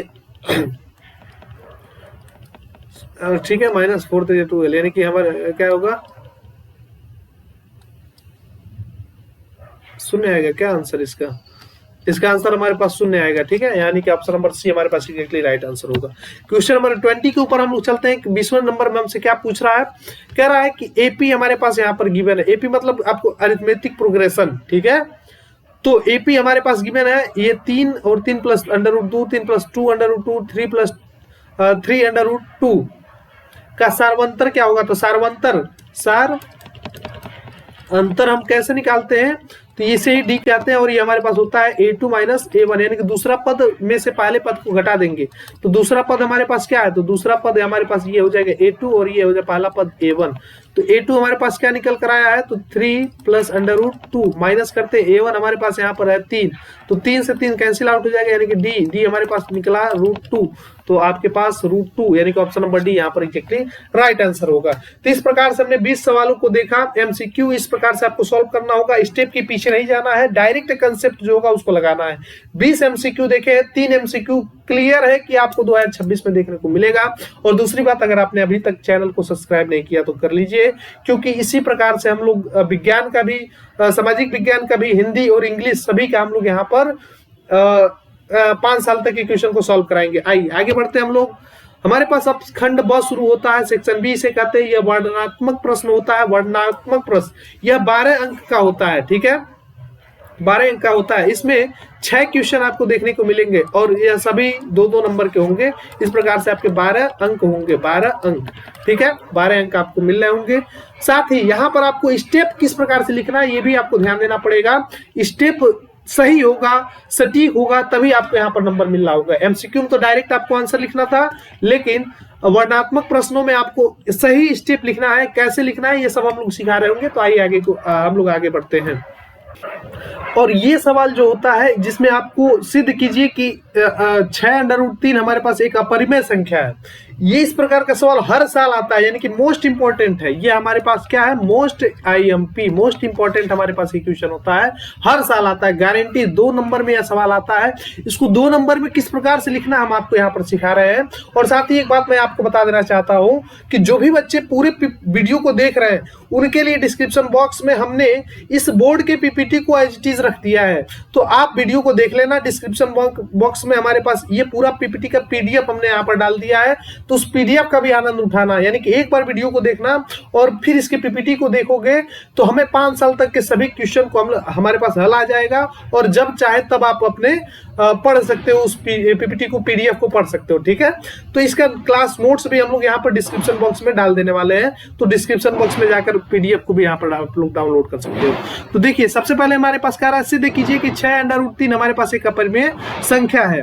तो इसको हम लोग को लिखना कैसे होता है, इसको कैसे लिखना होता है, यहाँ पर हम लोग इस टर्म को हटा देते हैं। अब देख सकते हो आप, हमारे बगल में बारात आ रही है, तो बारात आ गई है।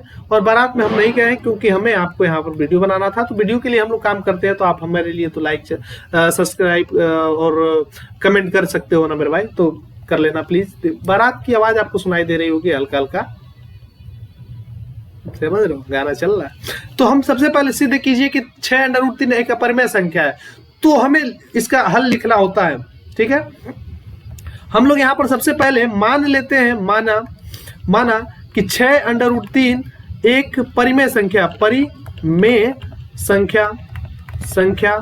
है, ठीक है, ये एक परिमेय संख्या है। हम लोग सबसे पहले कंट्राडिक्शन से हमें इसे सिद्ध करना होता है, तो हम लोग सबसे पहले 6√3 को परिमेय संख्या मान लेते हैं और फिर आगे चलकर दिखा देंगे कि यह तो परिमेय संख्या है ही नहीं, तो हमारे पास इस प्रकार से भी सिद्ध हो जाएगा। और जब हमने 6√3 को परिमेय संख्या माना तो उस केस में हमारे पास यहाँ पर क्या बनेगा, उस केस में तब हमारे पास 6√3 को हम लोग इक्वल लिख सकते हैं P/Q के रूप में लिख सकते हैं, और Q हमारे पास यहाँ पर 0 नहीं होगा, ठीक है। Q हमारे पास क्या नहीं होगा सर, तो 0 नहीं हो रहा होगा। तो अब हम लोग इसको सॉल्व करना चाहे तो क्या लिख सकते हैं, अब तब हमने एवं P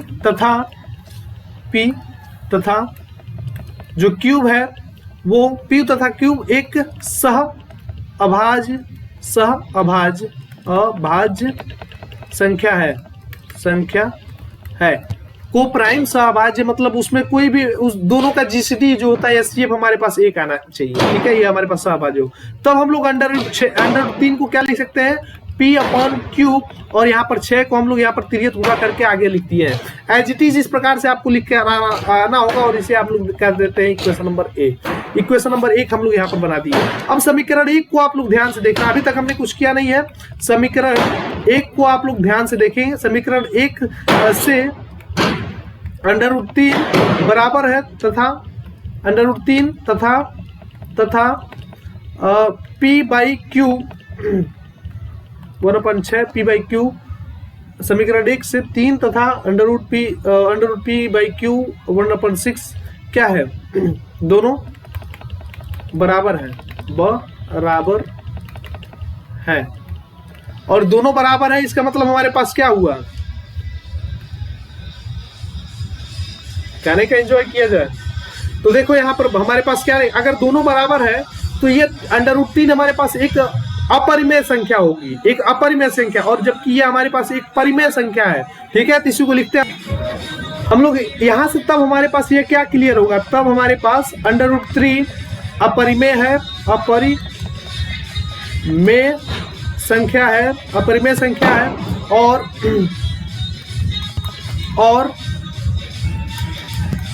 अपरिमेय संख्या है। तब हमारे पास 1/6 P अपॉन क्यू भी अपरिमेय संख्या होगा। अरे भाई देखो क्यों नहीं होगा, क्योंकि अगर √3 जो हमारे पास हमारे अपरिमेय संख्या है तो इसके बराबर में जो भी लिखेंगे वो भी तो अपरिमेय संख्या होगा। लेकिन हमें यहाँ पर क्या दिख रहा है कि P अपॉन 1/6 क्यू जो है वो एक परिमेय संख्या है। ठीक है, वो एक परिमेय संख्या, तो इस बात को लिखते हैं और स्पष्टीकरण देते हैं। चूंकि आजा भाई, हाँ, चूंकि लिखेंगे चूंकि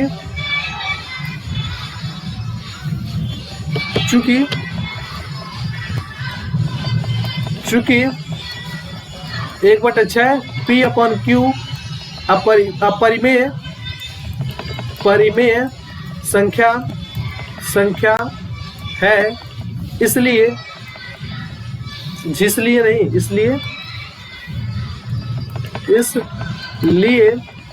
√3 भी अपरिमेय,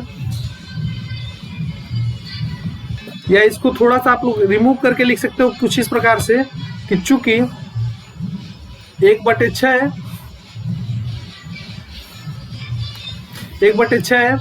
चूंकि 1/6 परिमेय संख्या है, तब P/Q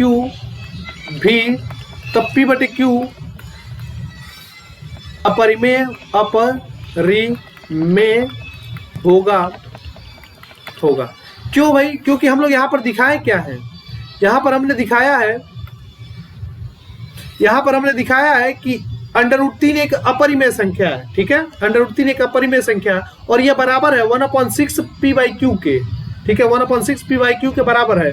हम लोग जानते हैं क्या 1/6 हमारे पास क्या होगा, परिमेय संख्या होगा। तो अगर अपरिमेय के बराबर ये पूरी संख्या है तो P/Q हमारे और 1/6 हमारे, यानी कि 1/6 हमारे पास क्या है, एक परिमेय संख्या है। तो निश्चित रूप से P अपॉन Q जो होगा, यानी कि P/Q हमारे पास वह अपरिमेय होगा, तभी तो यह इस अपरिमेय के बराबर है। तो इसी बात को हम लोग यहाँ पर लिखे हैं। ठीक है, इसी बात को हमने यहाँ पर लिखा है कि तब P/Q अपरिमेय होगा, तब P/Q हमारे पास क्या होगा, अपरिमेय होगा। अतः इसलिए 6√3 भी अपरिमेय संख्या होगा। ठीक है, ये हमारे पास इति सिद्धम। ठीक है, ये हमारे पास प्रूफ हो गया। हमने क्या कंसेप्ट का यूज किया आप लोग को यहाँ पर मैं दिखा देना चाहता हूँ कि सबसे पहले 6√3 को हम लोग परिमेय संख्या मान लेते हैं, तो परिमेय होगा इसको, इसलिए हम लोग इसको P अपॉन Q के रूप में लिख पा रहे होंगे और Q हमारे पास 0 नहीं होगा। फिर P और Q हमारे पास आपस में कोपराइम यानी कि सहभाज्य संख्या होगा, जिसका HCF हमारे पास 1 होता है। अब यहाँ से √3 को हम लोग P और 6 को हमने तिर्यक गुणा कर दिया तो P/Q 6Q लिख सकते हैं। इसे हमने समीकरण 1 दिए। अब हम समीकरण 1 से जानते हैं कि √3 हमारे पास एक अपरिमेय संख्या है, तो यह हमारे पास एक अपरिमेय संख्या है, यह इक्वल है 1/6 पी बाई क्यू के। तो 1/6 हमारे पास परिमेय है, ठीक है, परिमेय है, यह हमें पता है। तो अपरिमेय बराबर है परिमेय के, और जिसमें भी 1/6 हमारे पास परिमेय है तो P अपन Q जो होगा वो हमारे पास एक अपरिमेय संख्या होगा। इसी बात को हमने यहाँ पर लिखे, यानी कि P अपन Q हमारे पास एक अपरिमेय संख्या है, इस बात को हमने यहाँ पर बता दिया। तो P और Q हमारे पास अगर अपरिमेय होगा तो जरूरी, अगर P अपन Q हमारे पास अपरिमेय आ जाएगा तो 6√3 भी हमारे पास अपरिमेय संख्या होगा। यही लिखकर हमने यहाँ पर प्रूव कर दिया। तो इस प्रकार का ये आप लिखते हो तो आपको 2 नंबर यहाँ पर मिल जाते हैं, 2 नंबर आपको यहाँ पर मिल जाएंगे, ठीक है। आइए अगले सवाल की तरफ हम लोग बढ़ते हैं। अगला सवाल हमारे पास क्या है, अगला सवाल हमसे कह रहा है कि यदि बिंदु Q और P, अगर 2 बिंदु हमारे पास Q और P और R से समदूरस्थ है तो X का मान ज्ञात कीजिए। तो समदूरस्थ, इसका फिगर हम लोग यहाँ पर बनाते हैं। मान लेते हैं कि हमारे पास एक पॉइंट है, यदि बिंदु Q बिंदु P और R से समदूरस्थ है तो Q हमारे पास यहाँ पर हो जाएगा, ये बनाइए, ये Q हो जाएगा, ये 0,1, ये 1 है,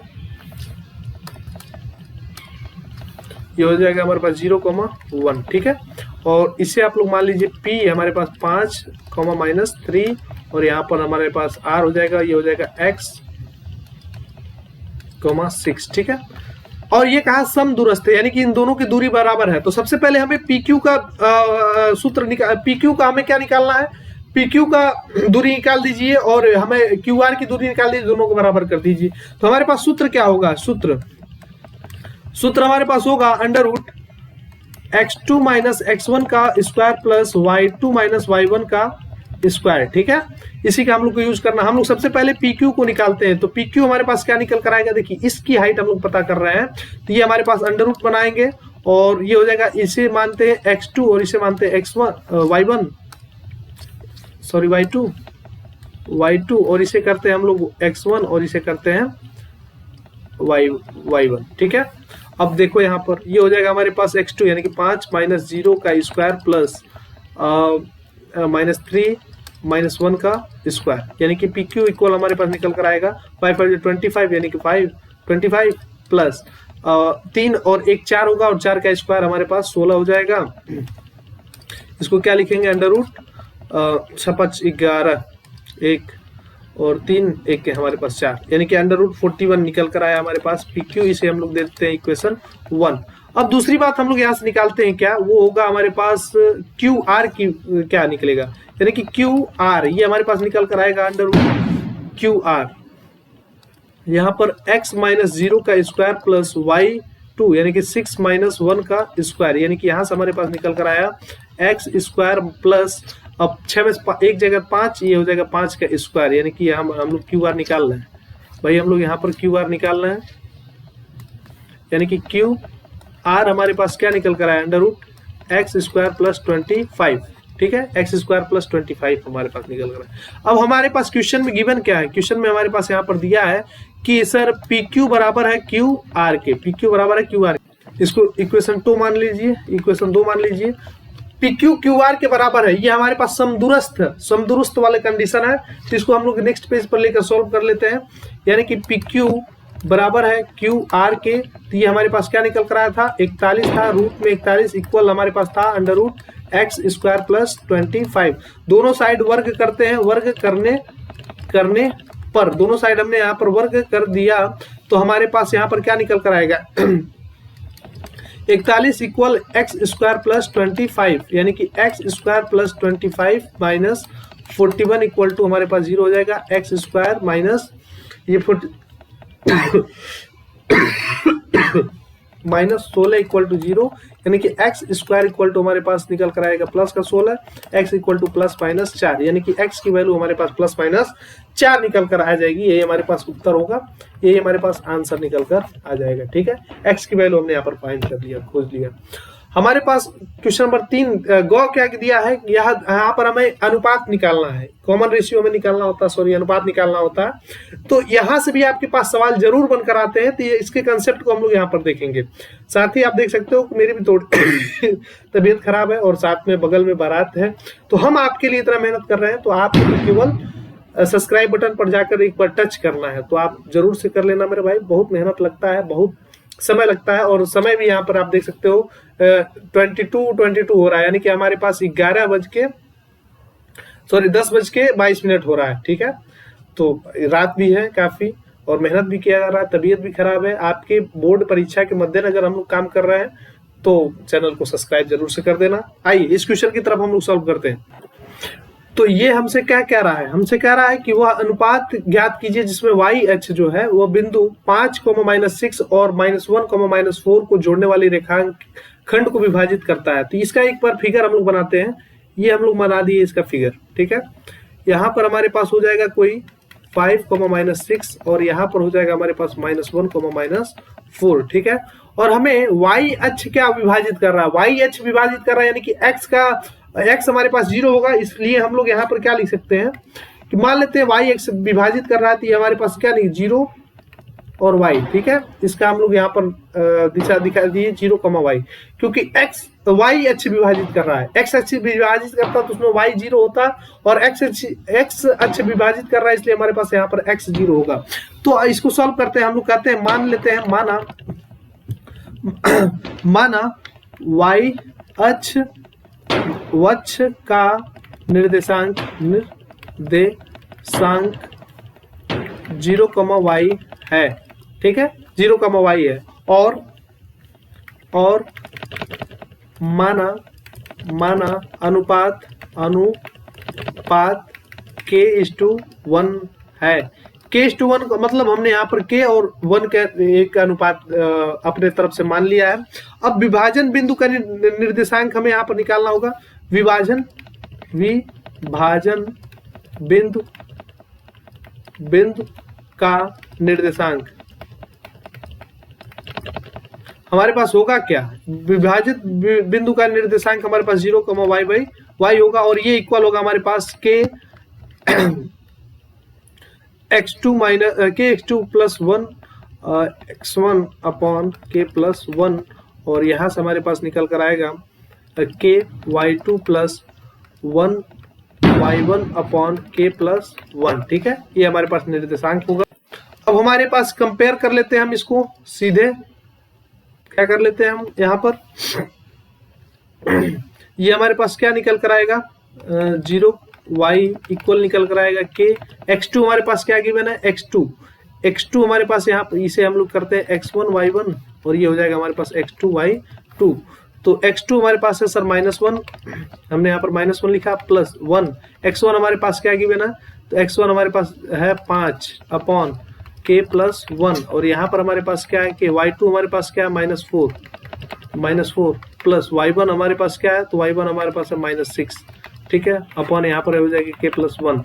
अब इसको हम लोग एक अलग बेस पे लिखते हैं 0, y, यानी कि 0, y इक्वल हमारे पास -k +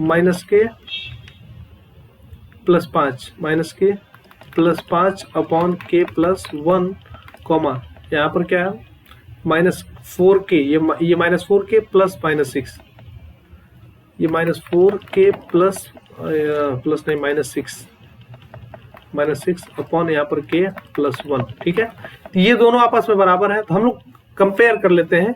तो यहाँ से हमारे पास 0 इक्वल -k + 5 अपॉन k + 1 होगा। तो ये पूरा कर देते हैं, यानी कि 0 बराबर -k + 5 हो जाएगा, और यहाँ पर हम लोग k की मान प्राप्त कर लेते हैं कि हमारे पास यहाँ पर 5 निकल कर आ जाएगा।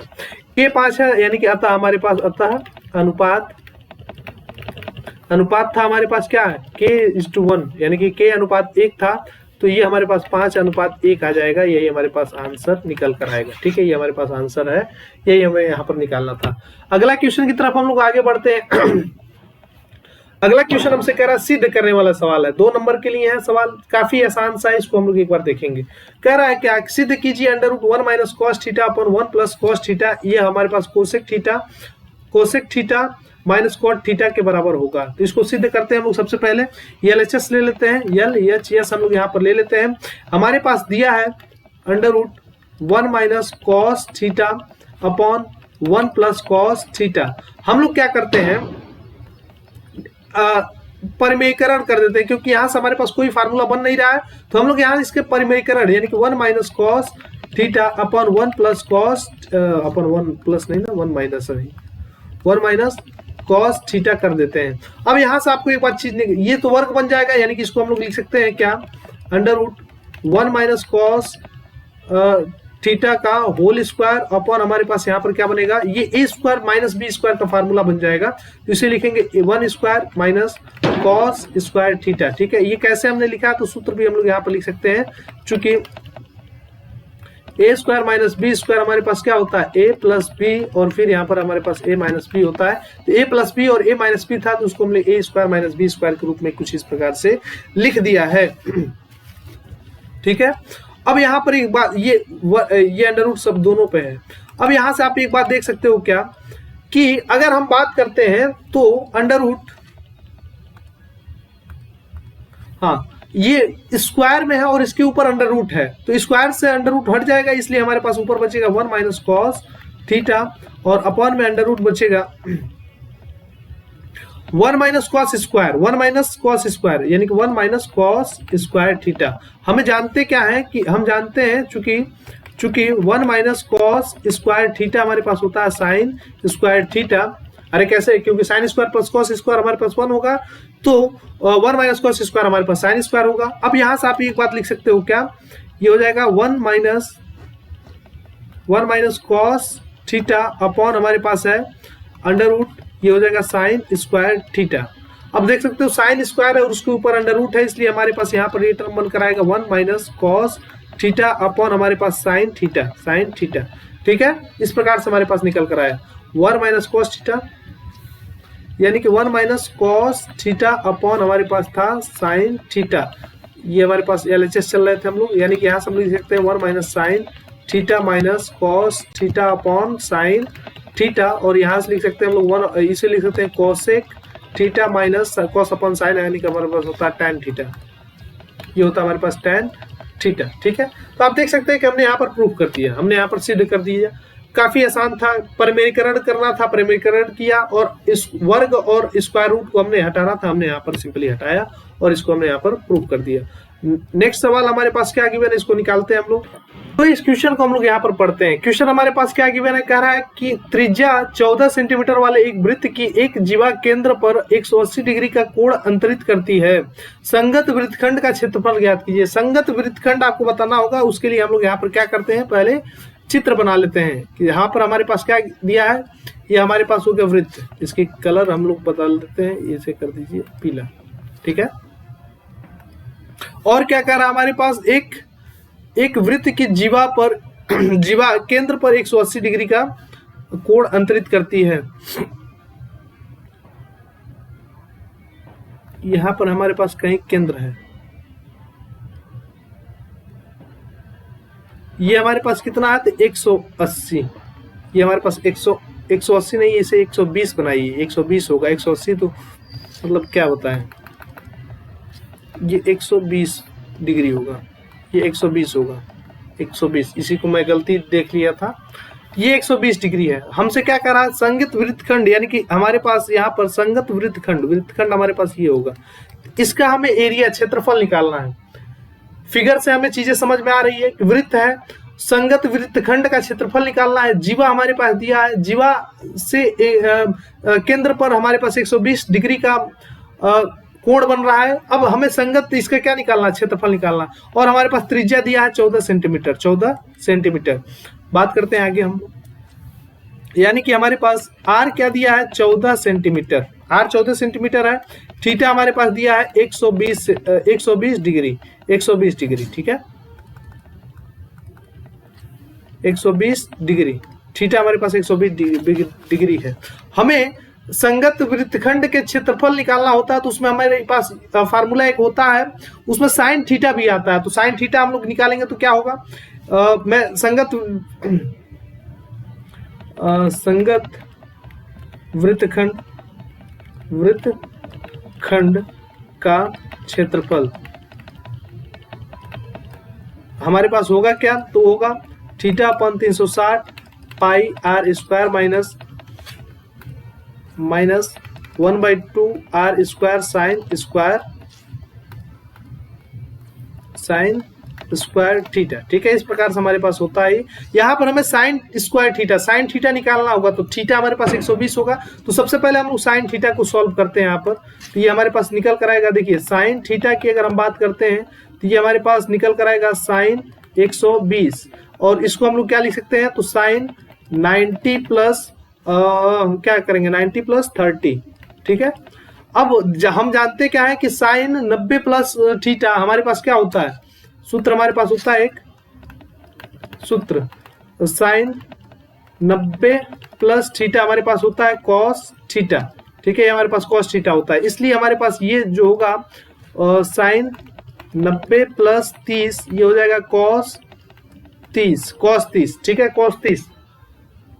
अब cos 30 का मान हमारे पास क्या होता है, तो यही हम लोग को यहाँ पर रख देना होगा, जिसको आप लिख सकते हो क्या, √3/2, ठीक है। अब हमें इस वाले संगत वृत्तखंड का क्षेत्रफल के लिए हमारे पास सब कुछ उपलब्ध है। अब संगत वृत्त का क्षेत्रफल हम कैसे लिखेंगे, तो क्षेत्रफल हम लिखेंगे, क्षेत्रफल इक्वल हमारे पास क्या होता है, तो ये हो जाएगा θ/360 पाई r हमारे पास क्या दिया था 14 सेंटीमीटर ना, 14 सेंटीमीटर, ठीक है। आर को हमारे पास गुणे 14 कर सकते हैं हम लोग, 14 हम लोग कर सकते हैं, ठीक है। स्क्वायर का मतलब यही हमारे पास बनकर चला आएगा। अब करिए minus 1/2 r square sine square, अच्छा r स्क्वायर को हम लोग यहाँ पर फिर क्या कर देना चाहिए, गुणे 14 इंटू साइन स्क्वायर थीटा, ठीक है। साइन स्क्वायर 30 यहाँ पर कर लीजिए, या फिर आप एक बार देखो यहाँ पर साइन स्क्वायर थीटा, तो साइन स्क्वायर 120 कर ले, कोई दिक्कत नहीं है, हम लोग को वैल्यू पता ही है। साइन स्क्वायर 120, ठीक है, साइन स्क्वायर 120 हमने यहाँ पर कर लिया। अब इसको सॉल्व करते हैं, देखते हैं हमारे पास क्या निकल कर आता है। अच्छा थीटा हमारे पास 120 दिया था, तो इसको लिख लीजिए 120/360 गुणे पाई 14 से 14 कटेगा क्या, ये 0 से कट गया, अब 12 6 से काटे 12 त्रिके 36, ठीक है, पाई गुणे 14 या फिर इसको आप लोग चाहते तो लिखते 1/2 इंटू 14 इंटू साइन स्क्वायर। अच्छा साइन स्क्वायर 120 को हम लोग क्या लिखे थे, तो cos 30 की वैल्यू हमारे पास क्या आई थी, तो √3/2, इसका हमने यहाँ पर स्क्वायर कर दिया। बात समझ में आ रही है। यहाँ पर हमने लिखा क्या, 1/3 पाई और 14 का स्क्वायर यानी कि 196 माइनस 1/2। अब 14 का स्क्वायर हमारे पास फिर 196 इंटू ये देखिए √3 का स्क्वायर हमारे पास 3 हो जाएगा, अपॉन 2 का स्क्वायर हमारे पास यहाँ पर 4 हो जाएगा। यहाँ पर हमने लिखा 1/3 पाई 196 माइनस 1/8। अच्छा 2 से कैंसिल आउट हो सकता है ना, ये देखिए ये कितने बार में कटेगा, तो 2 9 × 80 और 2 8 × 16, ठीक है। यहाँ पर देखिए 4 2 × 8, नहीं पूरा नहीं कटेगा, यहाँ पर 2 से करिए और ये हो जाएगा 4 × 8 और 2 9 × 18, ठीक है। यानी कि हमारे पास ये निकल कर आएगा 49/3/2। और एक छोटी सी मिस्टेक हमने ये किया हुआ है कि यहाँ पर स्क्वायर नहीं होता है,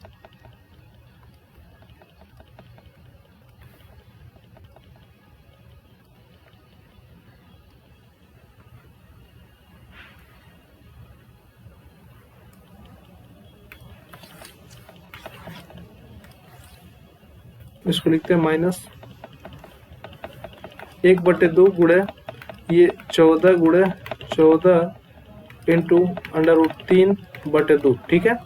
यहाँ से 2 7 14 और यहाँ पर 2 7 14 हो जाएगा, और ये बचेगा माइनस,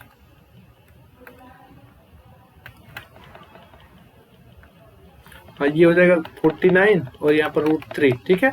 इस प्रकार से हमारे पास यहाँ पर आंसर निकल कर आएगा। दोनों में हमारे पास यहाँ पर पाई था ना, तो इसके लिए हम लोग यहाँ पर क्या लिख सकते हैं, पाई की वैल्यू आप रख दीजिए, ये हो जाएगा इक्वल 1/3 22 गुणे 22/7 196, 196 और -49/√3। कुछ कट रहा है, देखो यहाँ पर कुछ कटेगा तो काट दो, ये हो जाएगा 7 और यहाँ पर हो जाएगा हमारे पास 28 और कुछ कटेगा नहीं, 22 × 28/3 यानी कि हमारे पास ये हो जाएगा क्या हो जाएगा, ये हो जाएगा 616/3 -49/√3। ये हमारे पास एग्जैक्टली राइट आंसर निकल कर आ जाएगा, ये हमारे पास आंसर निकल कर आ जाएगा। ठीक है, तो हमें किस प्रकार से सॉल्व करना है इसके आपको यहाँ पर देखा। अब हमने जो बात किया था, हाँ, अब प्रश्न 6 पे हम लोग आते हैं। यहाँ यह कह रहा 52 पत्तों की एक अच्छी प्रकार की फेंटी गई गड्डी में से एक पत्ता निकाला जाता है, निम्नलिखित में को प्राप्त करने की प्रायिकता क्या होगी। लाल रंग का एक बादशाह, ठीक है, लाल रंग का एक बादशाह निकालने का प्रायिकता क्या होगी। तो सबसे पहले हम लोग प्रायिकता जानते हैं क्या है। तो प्रायिकता हमारे पास होती है अनुकूल परिणाम अपॉन हमारे पास यहाँ पर क्या हो जाती है, कुल परिणाम, या फिर ऐसे लिख सकते हैं कुल परिणाम। ठीक है, अनुकूल परिणाम हमारे पास लाल रंग के बादशाह, लाल रंग की बादशाह आने की प्रायिकता 2 होती है। लाल रंग की बादशाह, काला 2 होता है और लाल 2 होता है, तो हमारे पास 4 होते हैं, लेकिन लाल आने की प्रायिकता 2 होगी और कुल परिणाम हमारे पास 52 होगी, इसलिए हमारे पास 1/26 आंसर निकल कर आ जाएगा। दूसरी बात हम लोग यहाँ पर करते हैं प्रायिकता हमें क्या बतानी है कि एक तस्वीर वाला एक फेस कार्ड, यानी कि एक तस्वीर वाला कार्ड, तो एक तस्वीर वाला कार्ड हमारे पास यहाँ पर होगा 12/52। ठीक है, तो इसको हम लोग थोड़ा सा सॉल्व करेंगे, 3/13 हमारे पास आंसर निकल कर आ जाएगा। आगे बढ़ते हैं। अब हमारे पास 2 निम्नलिखित में से कोई 5 खंड हल कीजिए, कोई 5 हमें हल करना होगा यहाँ से। ठीक है, यहाँ पर 6 आपके पास दिया है, कोई 5 आपको हल करना है। तो आप यहाँ पर देख सकते हो कि 6 में से केवल आपको 5 करना है। तो पहला वाला जो क्वेश्चन हम देख रहे हैं यह थोड़ा सा लेंदी हो जाता है, इसलिए हम लोग इस क्वेश्चन को छोड़ रहे हैं और आगे वाले 5 क्वेश्चन को हम लोग यहाँ पर करेंगे। तो क्वेश्चन ख हमसे क्या कह रहा है, प्रश्न ख हमसे कह रहा है कि चित्र में एडी समांतर है AC के, यानी कि हमारे पास क्या है समांतर, तो AD यानी कि AD A और DE समांतर है AC के, तो DE यानी कि ये है DE और ये समांतर है किसके, तो AC के। और कह रहा है DF समांतर है AE के। DF हमारे पास क्या होगा, तो सर DF हमारे पास ये होगा, DF ये लाइन होगी, ये वो समांतर होगी किसके, तो AE के। ठीक है, तो सिद्ध कीजिए कि DF/FE, DF और विभाजित करता है DF/FE, और FE हमारे पास यहाँ हो गया, और BE हमारे पास क्या है, B और E/EC, E और C। ठीक है, हमें इसे सिंपली सॉल्व करते हैं। हमारे पास यहाँ पर जो भी गिवन है हम लोग यहाँ पर दिया क्या है, दिया हमारे पास कि DE समांतर है किसके, AC के, और DF समांतर है किसके, तो AE के। DF समांतर हमारे पास AE के। ये हमारे पास यहाँ पर चीजें दिया है और हमें सिद्ध क्या करना है, सिद्ध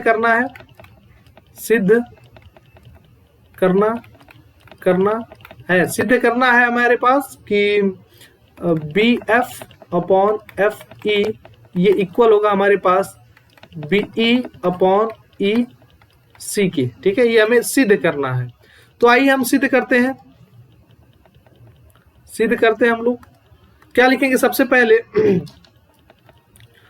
ट्रायंगल त्रिभुज ABC में, त्रिभुज ABC जब हम बात करते हैं यानी कि A, B और C यानी कि बड़ा वाला त्रिभुज में, तो इसमें हम लोग क्या देखते हैं कि हमारे पास DE समांतर है किससे, AC के। जब DE समांतर है AC के तो हम लोग इस बात को लिखते हैं DE समांतर है किसके, तो AC के। DE समांतर है AC के, तो थेल्स थ्योरम हमसे क्या कहता था, थेल्स प्रमेय हमसे क्या कहता है कि जब त्रिभुज में दो भुजाएं पैरेलल जब होती हैं तो उसमें हमारे पास क्या निकल कर आ गया कि उसके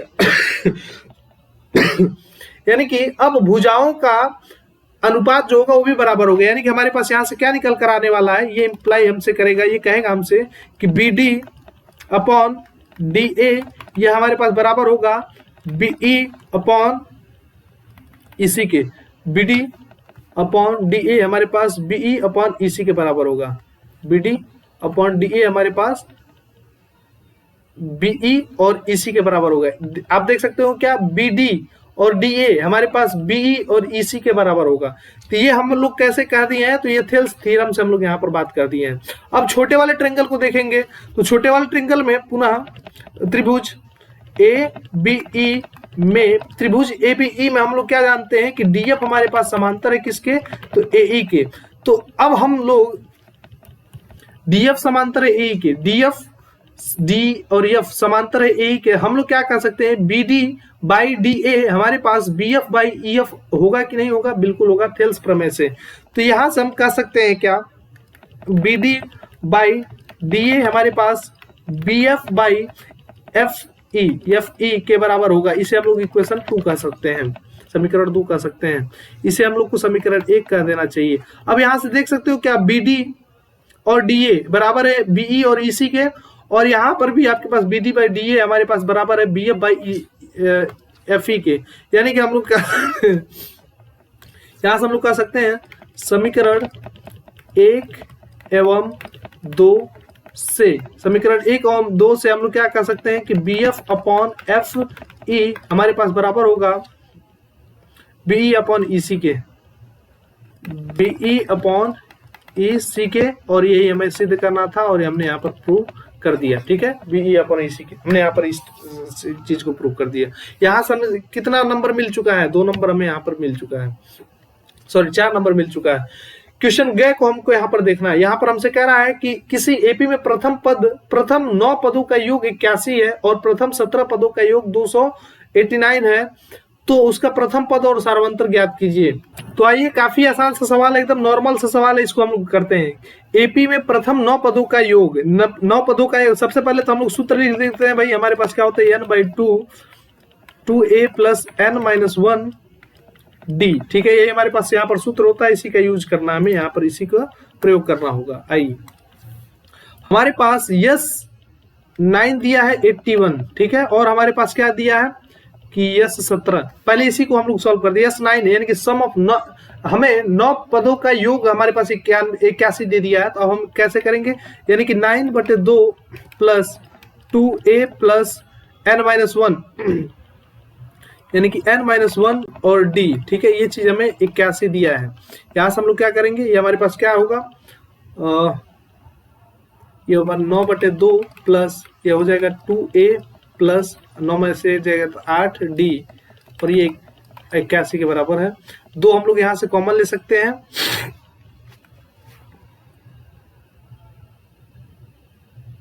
यहाँ पर प्लस क्यों लिख रहे हो भाई,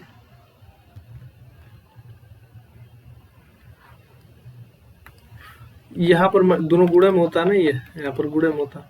यहाँ से 2 निकाल देते हैं, 9/2 गुणे 2, और यहाँ पर हो जाएगा 1 प्लस 4D इक्वल हमारे पास 81 हो जाएगा।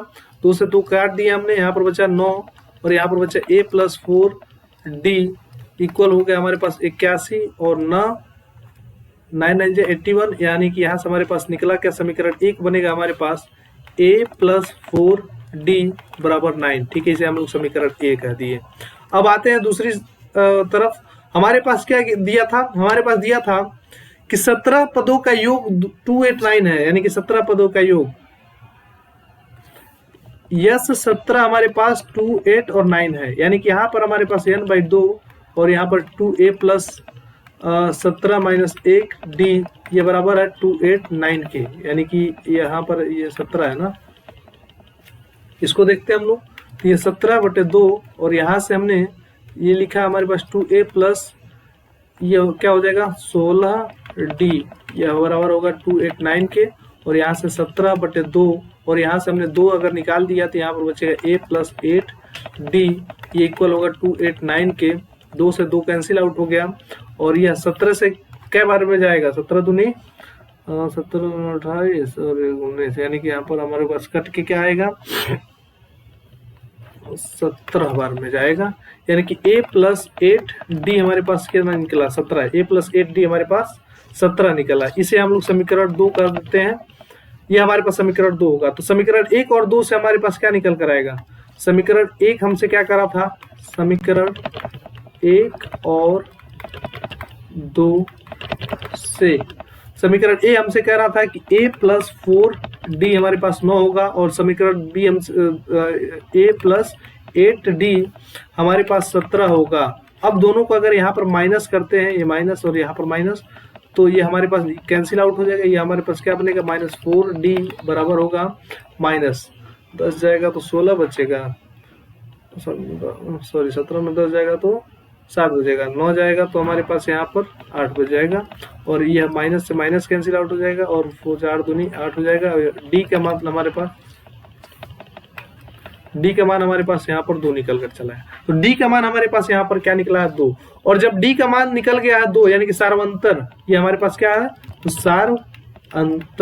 सार्वंतर हमें प्राप्त हो गया। तब हमें क्या निकालना होगा, अब हमें निकालना होगा ए भी हमसे पूछा, प्रथम पद भी पूछा था, तो ए हमारे पास निकालना होगा। तो ए हमारे कैसे निकलेगा, तो समीकरण 1 में डी का मान रखने पर हमारे पास क्या होगा, a प्लस 4d हमारे पास था 9, यानी कि a प्लस 8 बराबर 9, यानी कि a हमारे पास क्या निकल कर आएगा, 9 माइनस 8, यानी कि a हमारे पास 1 निकल कर चला आया। ये हमारे पास प्रथम पद होगा। ठीक है, ये हमारे पास प्रथम पद होगा। तो इस प्रकार से हमने यहाँ पर 4 नंबर के सवाल को किया। आगे बढ़ते हैं। घ हमसे क्या कह रहा है कि द्विघात बहुपद x² - 5 के शून्य ज्ञात कीजिए और शून्यकों तथा गुणांकों के बीच संबंध की सत्यता की जांच कीजिए। ठीक है, संबंध की सत्यता को भी हमको यहाँ पर जांच करना होगा। तो शून्य निकालने के लिए काफी आसान तरीका हमने यहाँ पर देखा ही था। शून्य निकालने के लिए आसान तरीका क्या होता है भाई, x² - 5 इसको फैक्टराइज, इसको लिखते हैं तो हमारे पास ये, इसको क्या लिख सकते हैं भाई, ये वाली सूत्र आप यूज करिए, क्या वाली, कि a² माइनस b² हमारे पास क्या होता है, a प्लस b और a माइनस b। ठीक है, ये हमने क्या सूत्र, ठीक है, ये सूत्र हमने यहाँ पर बता दिया है। इसी से इसको लिखेंगे तो हमारे पास बनेगा क्या, ये हमारे पास बनेगा x² माइनस √5 का स्क्वायर। ठीक है, यानी कि x माइनस √5 और यहाँ पर हो जाएगा x प्लस √5, और इसे इक्वेट कर दीजिए 0 के, तो यहाँ से हमारे पास x माइनस क्या निकल कर आएगा,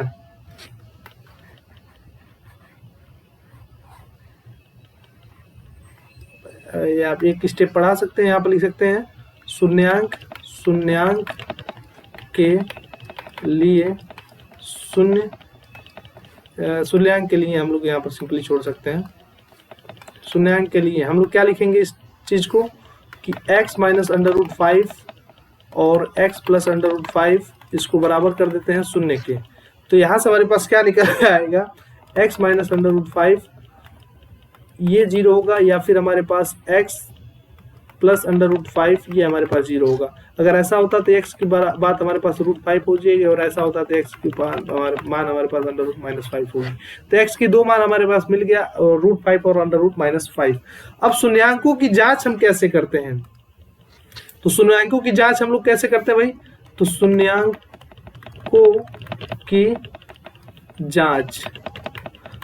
की जांच कैसे करते हैं, तो शून्यांकों की जांच दोनों, यानी कि अगर हमारे पास शून्यांक अल्फा और बीटा निकल कर आया है तो इनका योग क्या होगा और इनका मल्टीप्लिकेशन क्या होगा, इनका गुणनफल हमारे पास क्या होगा, उसी से हम लोग यहाँ पर निकालते हैं। तो आइए, शून्यांकों का योग हमारे पास होता है -b/a, और दूसरी बात हमारे पास होती है शून्यांकों का गुणा हमारे पास होता है c/a। ठीक है, c/a। अब यहाँ पर बात करते हैं -b/a है क्या, तो यहाँ पर जब देखोगे तो -b क्या होता है, अच्छा इसको हम लोग लिखते कैसे हैं, ये होता है हमारे पास ax² plus bx plus c equal 0 के। तो यहाँ पर bx का मान 0 है, यानी कि यह टर्म हमारे पास 0 निकल कर आ जाएगा। ठीक है, और शून्यांकों का योग, अच्छा मैं इसको तेजी ना करते हुए, शून्यांक हमारे पास निकल कर आया है क्या, प्लस √5 माइनस √5, इन दोनों का योग हमारे पास क्या निकल कर आएगा, इन दोनों का योग 0 निकल कर आएगा, और -b/a, और -b हमारे पास यहाँ पर 0 था, यह 0 निकल कर आ गया। ठीक है, इसमें कोई दिक्कत नहीं। शून्यांकों का गुणनखंड एक हमारे पास निकल कर आया √5 और दूसरा हमारे पास निकल कर आया -√5, यानी कि, और c हमारे पास क्या होगा, तो c इस केस में हमारे पास सी हमारी इस केस में -5 है, तो यहां पर हमारे पास निकल कर आएगा -5, और ए हमारे पास यहां पर क्या है, ए हमारे पास 1 है, तो यहाँ पर हमारे पास -5/1 आ जाएगा, यहाँ पर इसके नीचे 1 आ जाएगा। इन दोनों का मल्टीप्लाई √5 √5 हमारे पास -5 = -5 होगा, और यहाँ पर हमने जांच कर लिया, और इस प्रकार से हमारे पास आंसर यहाँ पर सही होगा। आगे बढ़ते हैं क्वेश्चन नंबर अंग के ऊपर। क्वेश्चन नंबर अंग हमसे कह रहा है निम्नलिखित में से 35 नागरों की साक्षरता दर प्रतिशत में दर्शाई जाती है, माध्य साक्षरता दर ज्ञात कीजिए। तो इसको कैसे करना है, हमें सिर्फ निकालना है, माध्य निकालना है। तो माध्य का फार्मूला हमारे पास सूत्र क्या होता है कि सिग्मा fx अपॉन हमारे पास सिग्मा f होता है। ठीक है, तबीयत गले में थोड़ी सी खराश है, तो इसको आप लोग अदरवाइज लीजिएगा। आइए हम लोग बात करते हैं। सबसे पहले हम लोग क्या बनाते हैं, हमारे पास साक्षरता दर, ठीक है, दर।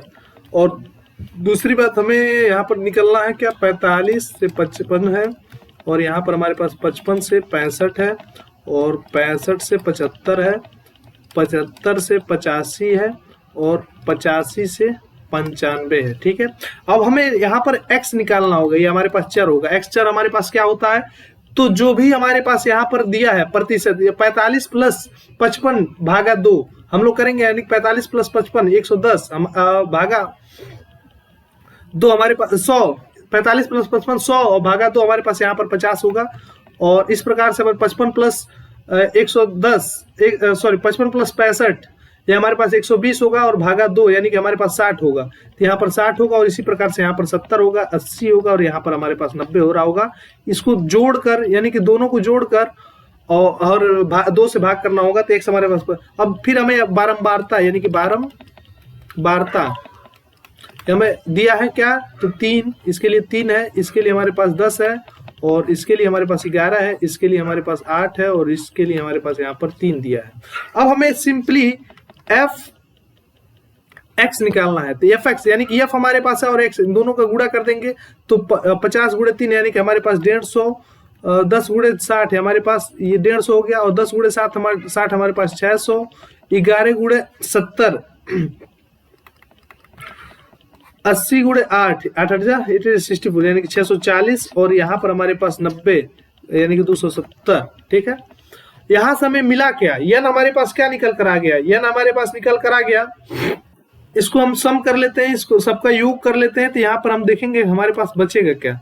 यहाँ पर हमारे पास सिग्मा f हमारे पास क्या बनकर आएगा, 3 10 10 11 12 13 14 15 16 18 20 यानी कि सिग्मा f हमारे पास निकल कर आता है 35, और सिग्मा f(x) हमारे पास क्या निकल कर 200 0 0 0 0 हो जाएगा हमारे पास, और ये 3 4 और यहाँ पर 2 यानी 2430 सिग्मा fx हमारे पास यहाँ पर निकल कर आ जा रहा है। अब हम यहाँ पर क्या करते हैं, एक पेज को ऐड करते हैं। माध्य हमें निकालना था, तो माध्य का फार्मूला हमारे पास होता है माध्य, इसको हम लोग x बार से दिखाते हैं, और ये हमारे पास होता है sigma fx upon sigma f, और सिग्मा fx हमारे पास था 2 4 3 0 अपॉन सिग्मा f हमारे पास था यहाँ पर 35। ठीक है, 7 से करते हैं 7 5 35, सॉरी 5 से करते हैं 7 5 35, 24 3 सॉरी 4 20 5 20 ना, और फिर 3 5 8 और 6, यानी कि यहाँ से हमारे पास 4 8 6 अपन हमारे पास यहाँ पर 7 निकल कर आया।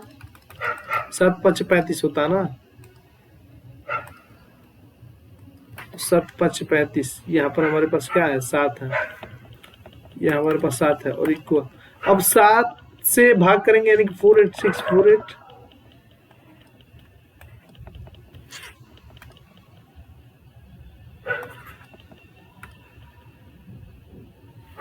486/7। अब इसको हम लोग सॉल्व करेंगे तो हमारे पास 69.482 निकल कर आ जाएगा। तो ये हमारे पास आंसर होगा, माध्य हमारे पास 69.482 बनकर आएगा। अब हम आगे बढ़ते हैं, हमारे पास एक और क्वेश्चन बनकर आता है, इसको एक बार देखते हैं। क्वेश्चन नंबर 6 हमसे कह रहा है निम्नलिखित सारणी किस अस्पताल से एक विशेष वर्ष से भर्ती हुई रोगियों की आयु की दर्शाती है? इन आंकड़ों का बहुलक और माध्यक ज्ञात कीजिए। तो यहाँ पर हमको बहुलक और माध्यक दोनों निकालना है, तो दोनों का फार्मूला हमें पता होना चाहिए, दोनों का सूत्र हमें यहाँ पर पता होना चाहिए। आइए तो हमें सबसे पहले यहाँ पर बहुलक निकालते हैं।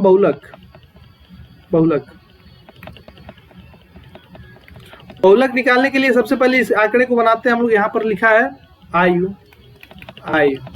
और दूसरी बात हमारे यहाँ पर लिखा है क्या? वर्षों की, या फिर आप इसे कर सकते हैं बारंबारता, या फिर एफ बना दीजिए सिंपली।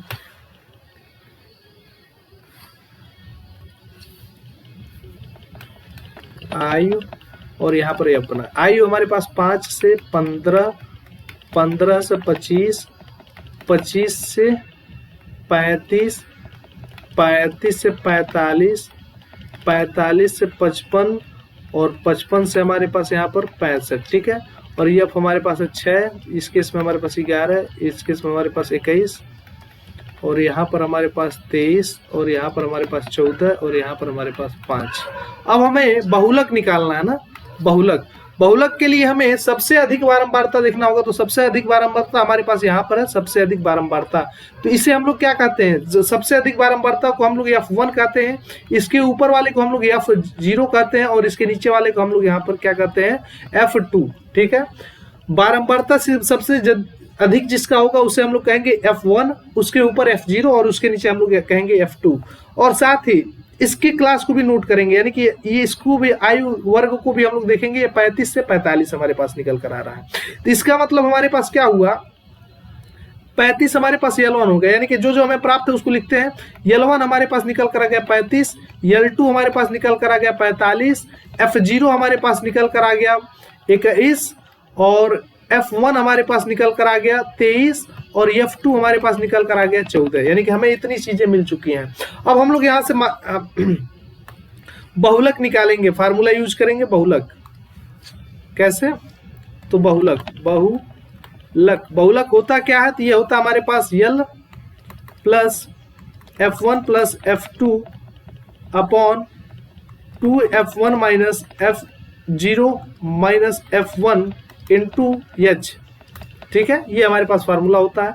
हम लोग सभी को रख देते हैं यहाँ पे, यानी कि हमारे पास निकलेगा L हमारे पास है 35 प्लस F1 प्लस F2। तो F1 और F2 को हम लोग जोड़ेंगे तो हमारे पास ये क्या? 23 प्लस 14 हमारे पास क्या बन कर आएगा? ये माइनस होता है, इस चीज को हम लोग यहाँ पर देखेंगे। F1 माइनस F2 होता है। तो अब देखें 23 F1 माइनस F2 यानी 23 माइनस 21 हमारे पास यहाँ पर क्या निकल कर आएगा? 23 माइनस 21 हमारे पास यहाँ पर निकल कर आएगा 2, ठीक है। गुण है H हमारे पास क्या होगा? तो L2 माइनस L1 यानी कि हमारे पास यहाँ पर 10 हो जाएगा, अपॉन 2F1 यानी कि हमारे पास क्या होगा? 42 माइनस F0 हमारे पास हो जाएगा 21, माइनस F1 23, ठीक है। एक बार हमने यहाँ पर गलती कर दिया कुछ, इसको एक बार बता देते हैं। अच्छा, इसमें 2 के गुणा करते हैं तो ये 6 और 4 यानी 46, 46 माइनस, अब देखते हैं F0 हमारे पास है 21, इसको लिखते हैं हम लोग 21 माइनस 21, और फिर यहाँ पर माइनस 21 F1, ठीक है। माइनस 21 माइनस 14 2 माइनस 21 46 माइनस 35 है, इसको आप लोग डायरेक्टली कर दीजिए। इसको सॉल्व कीजिए अब आप, तो यहाँ पर हमारे पास निकल कर आ जाएगा, ये हो जाएगा 20/11। तो 35 प्लस 20/11, इसको हम लोग क्या लिख सकते हैं? 35 प्लस 20/11, इसको हम लोग लिख सकते हैं, ये हो जाएगा 36.82। तो कंसेप्ट आपने समझा, कैलकुलेशन आपको करना ही पड़ेगा। अब हमारी जो बात होगी वह होगी माध्यक निकालने के लिए। तो माध्यक कैसे निकालते हैं हम लोग यहाँ पर देखेंगे। माध्यक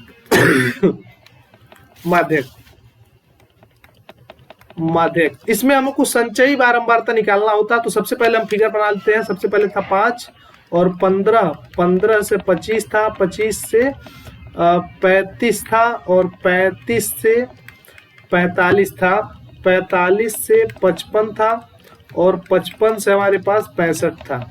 अब बात करते हैं यहाँ पर क्या था? 6, 11, 21, 23, यहाँ तक 6, 11, 21, 23, 14, 5, 14 और यहाँ पर था हमारे पास 5। ये हमारे पास ये बारंबारता हो गया। अब हमारे पास CF निकालना होगा, यानी कि संचयी बारंबारता। तो CF हमारे पास क्या निकल कर आएगा, ये हो जाएगा 6, 6, 11 हमारे पास हो जाएगा 17,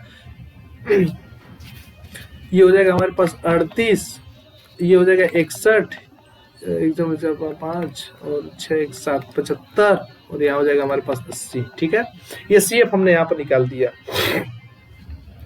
यहाँ पर हमारे पास n की संख्या क्या आई है, n की संख्या हमारे पास 80 निकल कर आई है। तो n/2 क्या होगा, n/2 हमारे पास हो जाएगा सर 40 हो जाएगा। 40 यानी कि कहाँ आएगा, तो 40 हमारे पास आएगा 25 और 35, सॉरी 35 और 45 के बीच में हमारे पास 40 आएगा। इसलिए हमारे पास f की वैल्यू हमारे पास क्या निकल कर आएगी, 38 निकल कर आएगी। बात को समझे एक बार, हमने क्या यहाँ पर किया है, हम आपसे ये बात कर रहे हैं कि n/2 40 आया। अब 40 किस वाले वर्ग के अंदर आएगा, तो यहाँ पर देखिए 35 से 45, ये 35 से 45, तो इस अंतराल को हम लोग यहाँ पर लिखेंगे। यह 2 हमारे पास क्या बनेगा, f बनेगा, और यह 38 हमारे पास CF बनेगा। ये नियम होता है कि जो f होता है उसके ऊपर वाले संचयी को हम लोग यहाँ पर CF कहते हैं। ठीक है, इस प्रकार से हमने यहाँ पर लिखा। अब फार्मूला हम लोग यहाँ पर नोट करते हैं माध्यक का। तो हमारे पास क्या निकल कर आता है, माध्यक का फार्मूला हमारे पास क्या निकल करता है, L + n/2 - CF upon F into हम लोग यहाँ पर यह लिखते हैं। L क्या होगा सर, तो 35 हमारे पास L हो गया, यानी कि L हमारे पास 35 होता है, L2 हमारे पास 45 होता है। ठीक है, तो इसको सिंपली हम लोग रखते हैं, यानी कि हमारे पास इक्वल क्या होगा, 35 + n/2 हमारे पास 40 हो जाएगा, माइनस CF हमारे पास 38 हो जाएगा, अपॉन F हमारे पास 2 हो जाएगा। ठीक है, 2 है 23 है, 23 होगा ना,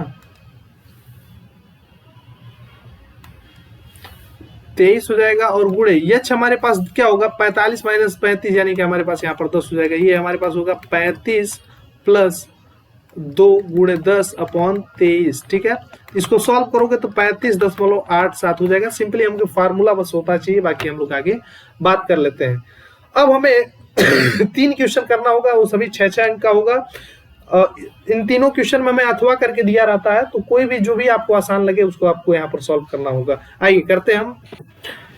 इस सवाल में हम देख सकते हैं कि ये थोड़ा सा लेंदी सवाल आपके लिए हो सकता है। यहाँ पर दिया है 2 अंकों का एक संख्या और उसके अंकों को उलटने पर बनी संख्या का योग 88 है। यदि संख्या के अंकों का अंतर 4 है तो संख्या ज्ञात कीजिए, ऐसी संख्याएं कितनी होंगी।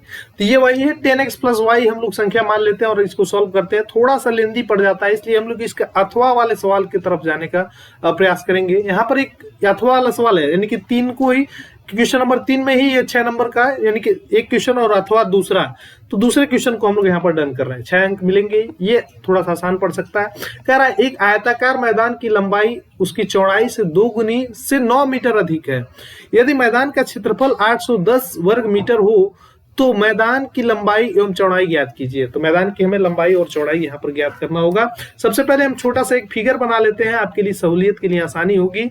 फिगर हमारे पास कुछ इस प्रकार से आयताकार मैदान की लंबाई है। कहा है क्या, मैदान की लंबाई चौड़ाई के 2 गुने, और तो सबसे पहले चौड़ाई को हम लोग x मीटर मान लेते हैं, x मीटर, और लंबाई क्या कहा है, लंबाई चौड़ाई के 2 गुना, यानी कि चौड़ाई के 2 गुना से 9 मीटर अधिक है।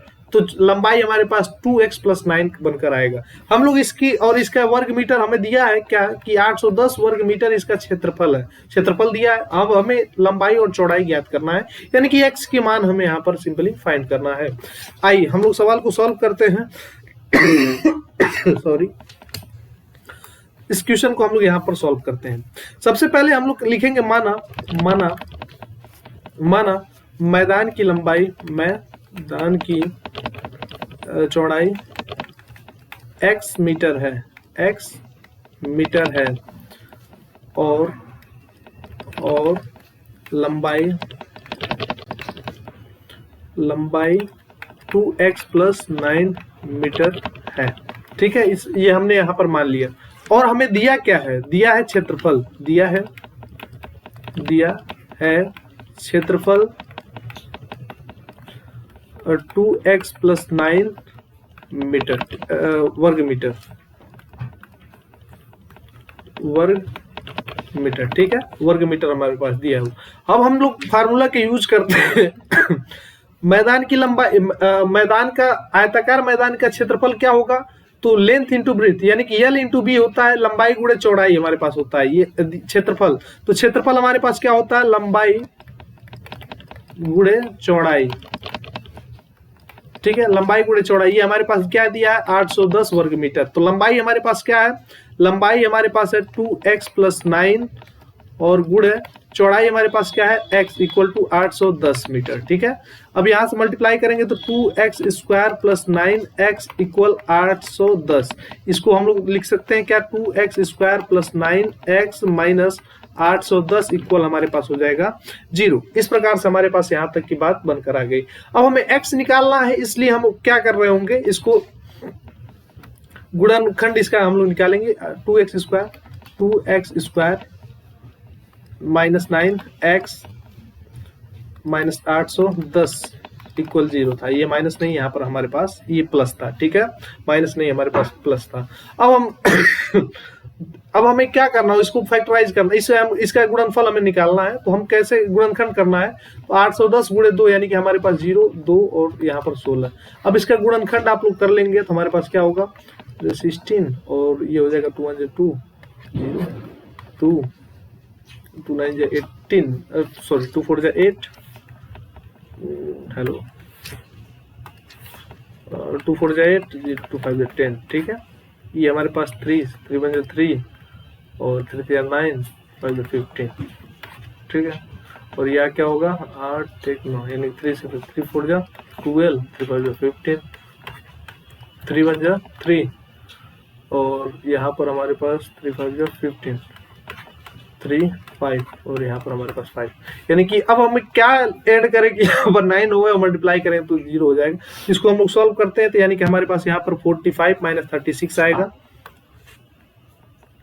ठीक है। इसको हम लोग लिख सकते हैं 2x square plus 45x minus 45x minus 36x minus 810 equal to 0।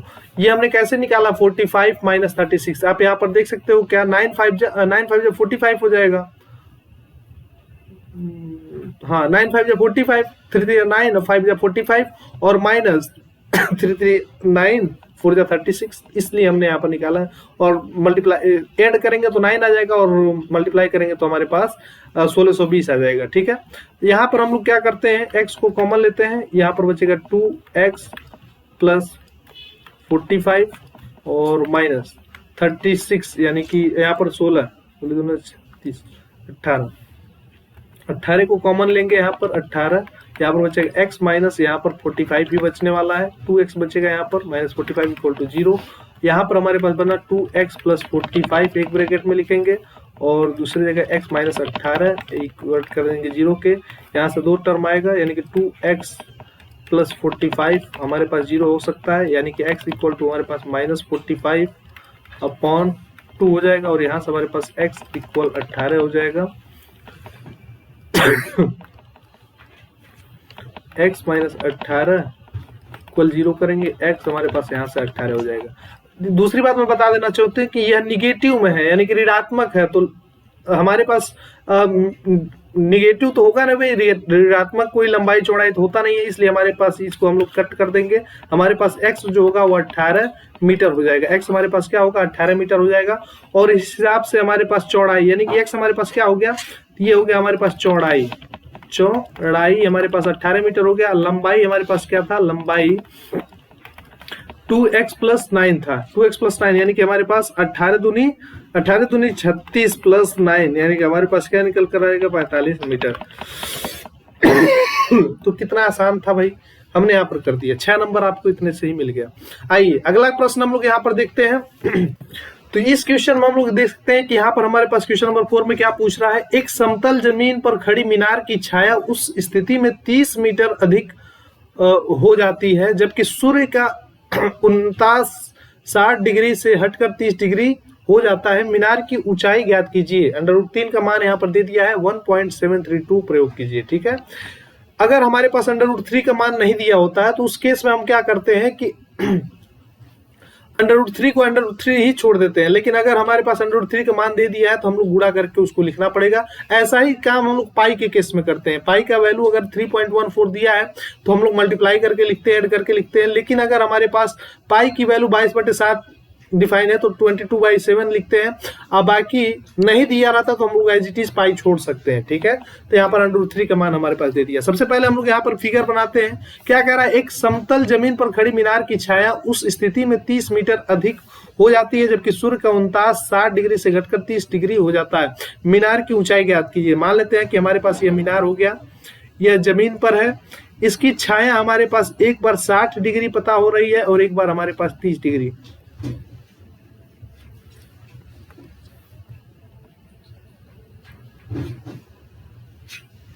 ठीक है, ये हमारे पास हो गई।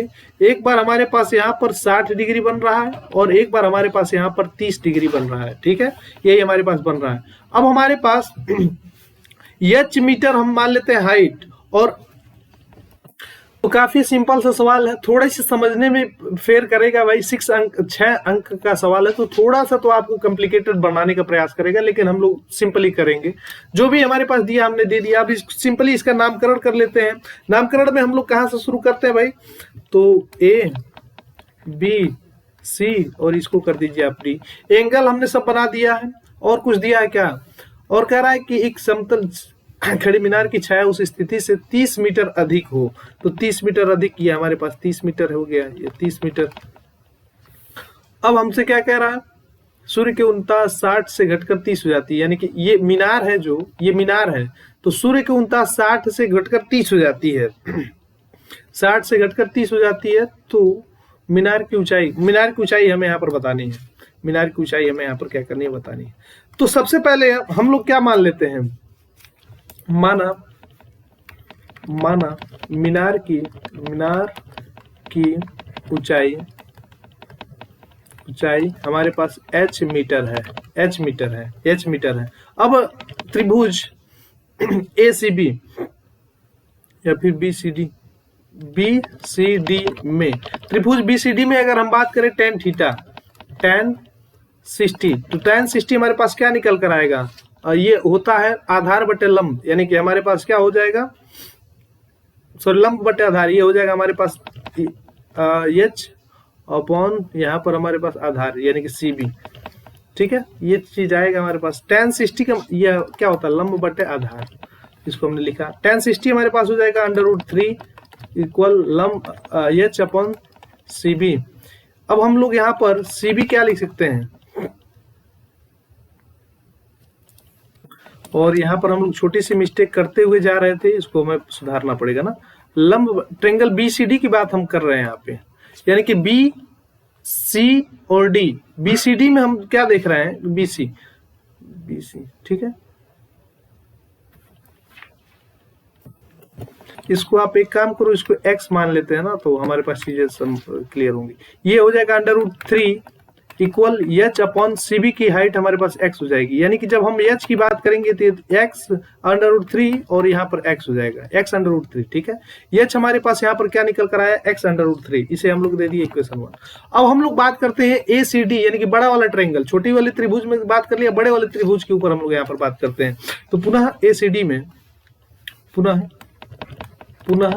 त्रिभुज ACD में हम एक बात देखते हैं, क्या, tan थीटा हमारे पास लंब बटे आधार होगा, और ये हमारे पास होगा क्या, तो CD/AC, और tan यहां से निकल कर आएगा हमारे पास 30 इक्वल CD/AC, और CD हमारे पास था क्या, तो CD H था और AC A, और C हमारे पास 30 + x है।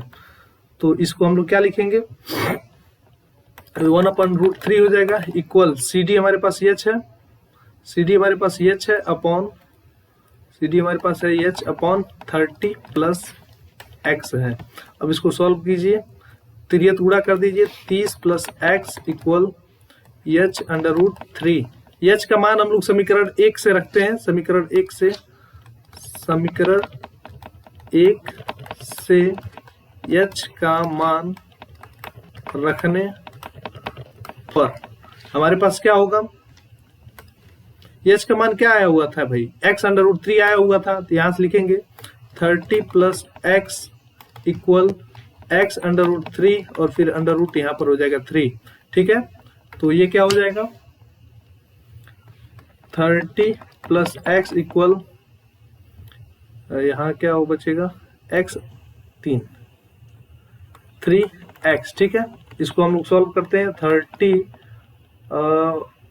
इक्वल हो जाएगा 3x minus x, 30 equal 2x, x equal to हमारे पास हो जाएगा 30/2, यानी कि x हमारे पास यहाँ पर निकल कर आ गया 15 मीटर। x हमारे पास क्या निकल कर आ गया 15 मीटर। अब हम लंबाई और चौड़ाई यहाँ पर निकाल सकते हैं। लंबाई हमें क्या पूछा था, हमारे पास पूछा था मीनार की ऊंचाई बताइए, यानी कि एच हमें बताना है, एच हमें क्या करना बताना है, और एच x√3 है हमारे पास, x√3 और √3 का मान हमें 1.732 रखना है। तो आइए हम ऊंचाई निकाल, x अगर हमारे पास निकल गया है तो एच हमारे पास था क्या,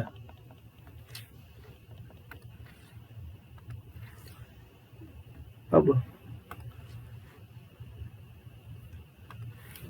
x हमारे पास आ गया 15 मीटर। अच्छा, इसको तो हमने लिख दिया है। हमारे पास ऊंचाई हमारे पास है h, और ये हमारे पास बराबर था x√3 के, ठीक है।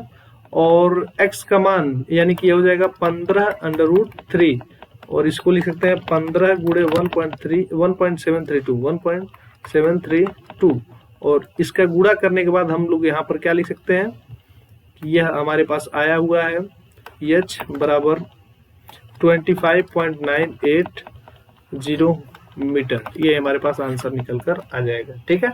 अब ये इस प्रकार से 6 नंबर हमने यहाँ पर गेन कर लिया, प्राप्त कर लिया। अब हमें अथवा वाले प्रश्न को छोड़ सकते हैं क्योंकि एक सवाल हमने यहाँ पर कर लिया। क्वेश्चन नंबर 5 पर आते हैं।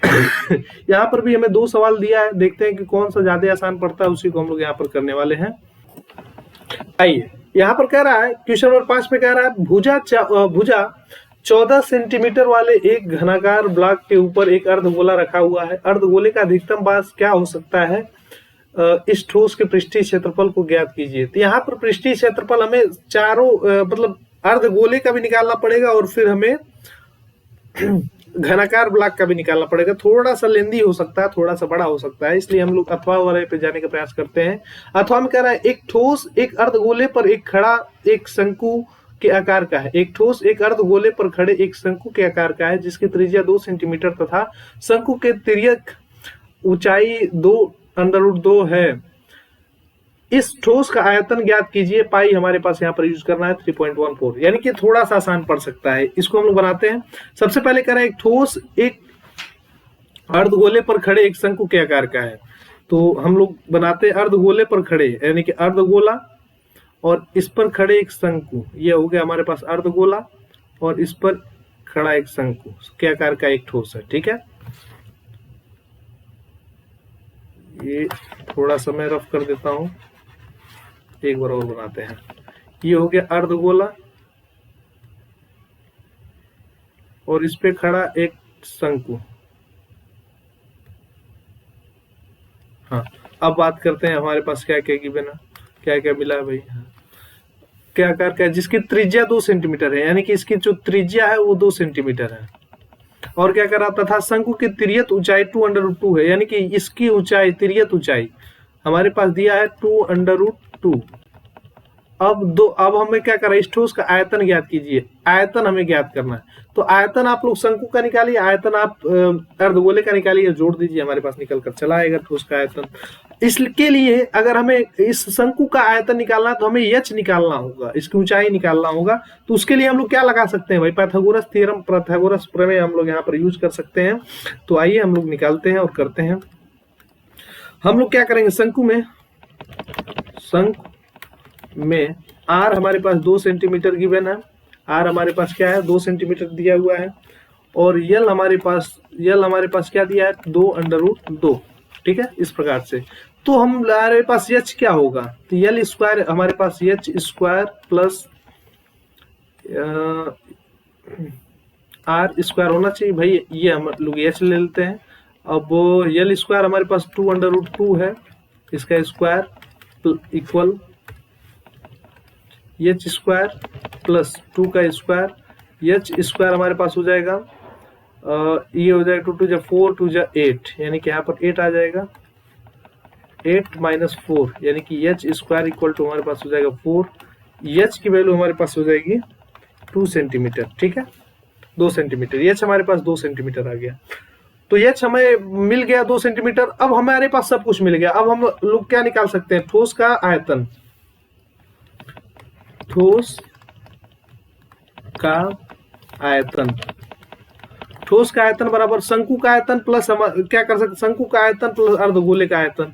तो इसे लिखेंगे शंकु का आयतन प्लस अर्धगोले का आयतन, ठीक है। तो शंकु का आयतन हम लोग जानते हैं 1/3 pi r square h plus अर्धगोले का आयतन हमारे पास होता है 2/3 pi r cube, 2/3 pi r cube, ठीक है। यहाँ पर आते हैं 1/3 पाई की वैल्यू हमें यूज करना है 3.14, शायद यही था, हाँ 3.14। लेकिन हम अभी यूज नहीं करते क्योंकि दोनों में हमारे पास पाई है। तो पाई को कॉमन ले सकते हैं हम लोग, यानी कि इसको कुछ इस प्रकार से लिख सकते हैं हम लोग 1/3 भी दोनों में कॉमन आएगा, तो 1/3 को निकाल दिया। पाई भी दोनों में कॉमन है और आर स्क्वायर भी दोनों में कॉमन है। और यहाँ पर देखते हैं हमारे पास क्या बना, पाई 1/3 आर स्क्वायर निकल गया। यहाँ पर हमारे पास एच प्लस 2 बाई, अच्छा बाई नहीं बचेगा, 2 पाई भी हो गया और यहाँ पर आर लिखेंगे, ठीक है। ये हो जाएगा 1/3 पाई को लिख सकते हैं 3.14, यहाँ पर इंटू है और इंटू 2 और यहाँ पर एच हमारे पास क्या आया हुआ है, एच को एक बार देखते हैं। तो एच हमारे पास 2 सेंटीमीटर है, एच हमारे पास 2 सेंटीमीटर प्लस रेडियस भी हमारे पास 2 है, 2 × 2, ठीक है। इसको सॉल्व करते हैं, इसको सॉल्व करिए, देखिए हमारे पास क्या आता है। आइए देखते हैं यहाँ पर बनेगा क्या, 1/3 और ये हो जाएगा इंटू ये 4/3 कर दीजिए, 2 और 2 मल्टीप्लाई करके हो गया 3.14 और यहाँ पर क्या बचा 2 + 4, ठीक है। ये हो गया 4/3 इंटू 3.14 और यहाँ पर बचा आपके पास 6। ये 3 से 2 कट गया और फिर इसका गुणा करने पर हमारे पास आएगा 8 गुणे ये 4 दूनी 8 गुणे 3.14 और इसका आंसर हमारे पास 8 गुणे 3.14 और इसका आंसर हमारे पास क्या निकल कर आएगा, उसको हम लोग यहाँ पर लिख लेते हैं। इसका 8 से मल्टीप्लाई करें 25.12 सेंटीमीटर क्यूब, ठीक है।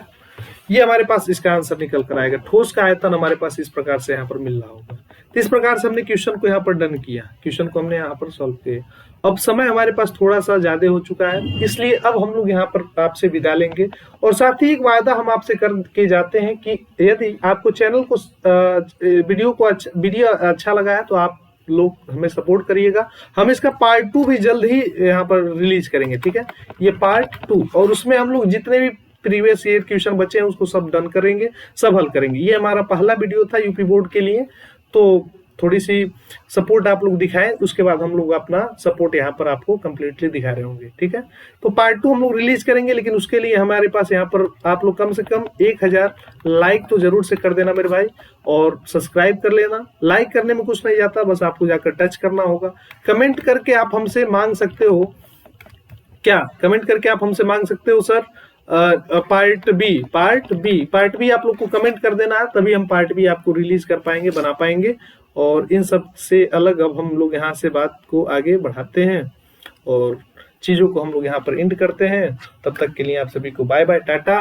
घर पे रहिए, मस्त रहिए, पढ़ते रहिए। 27 फरवरी को आपको एग्जामिनेशन है, तो खूब अच्छे से दिल लगा कर पढ़िए, मन लगा कर पढ़िए और अपने दोस्तों में भी शेयर कीजिए वीडियो और कमेंट में अपना राय जरूर दिखाइए कि सर हमें वीडियो कैसा लगा है, कैसा नहीं लगा है। आपके बताने के अनुसार ही हम लोग यहाँ पर कदम आगे उठा पा रहे होंगे। अगर आप बढ़िया से हमें कमेंट करते हो तो हम लोग हर एक यूनिट, हर एक सब्जेक्ट का 5 साल 10 साल तक के क्वेश्चन पेपर को सॉल्व कराएंगे, ठीक है। Thank you, bye bye, Tata.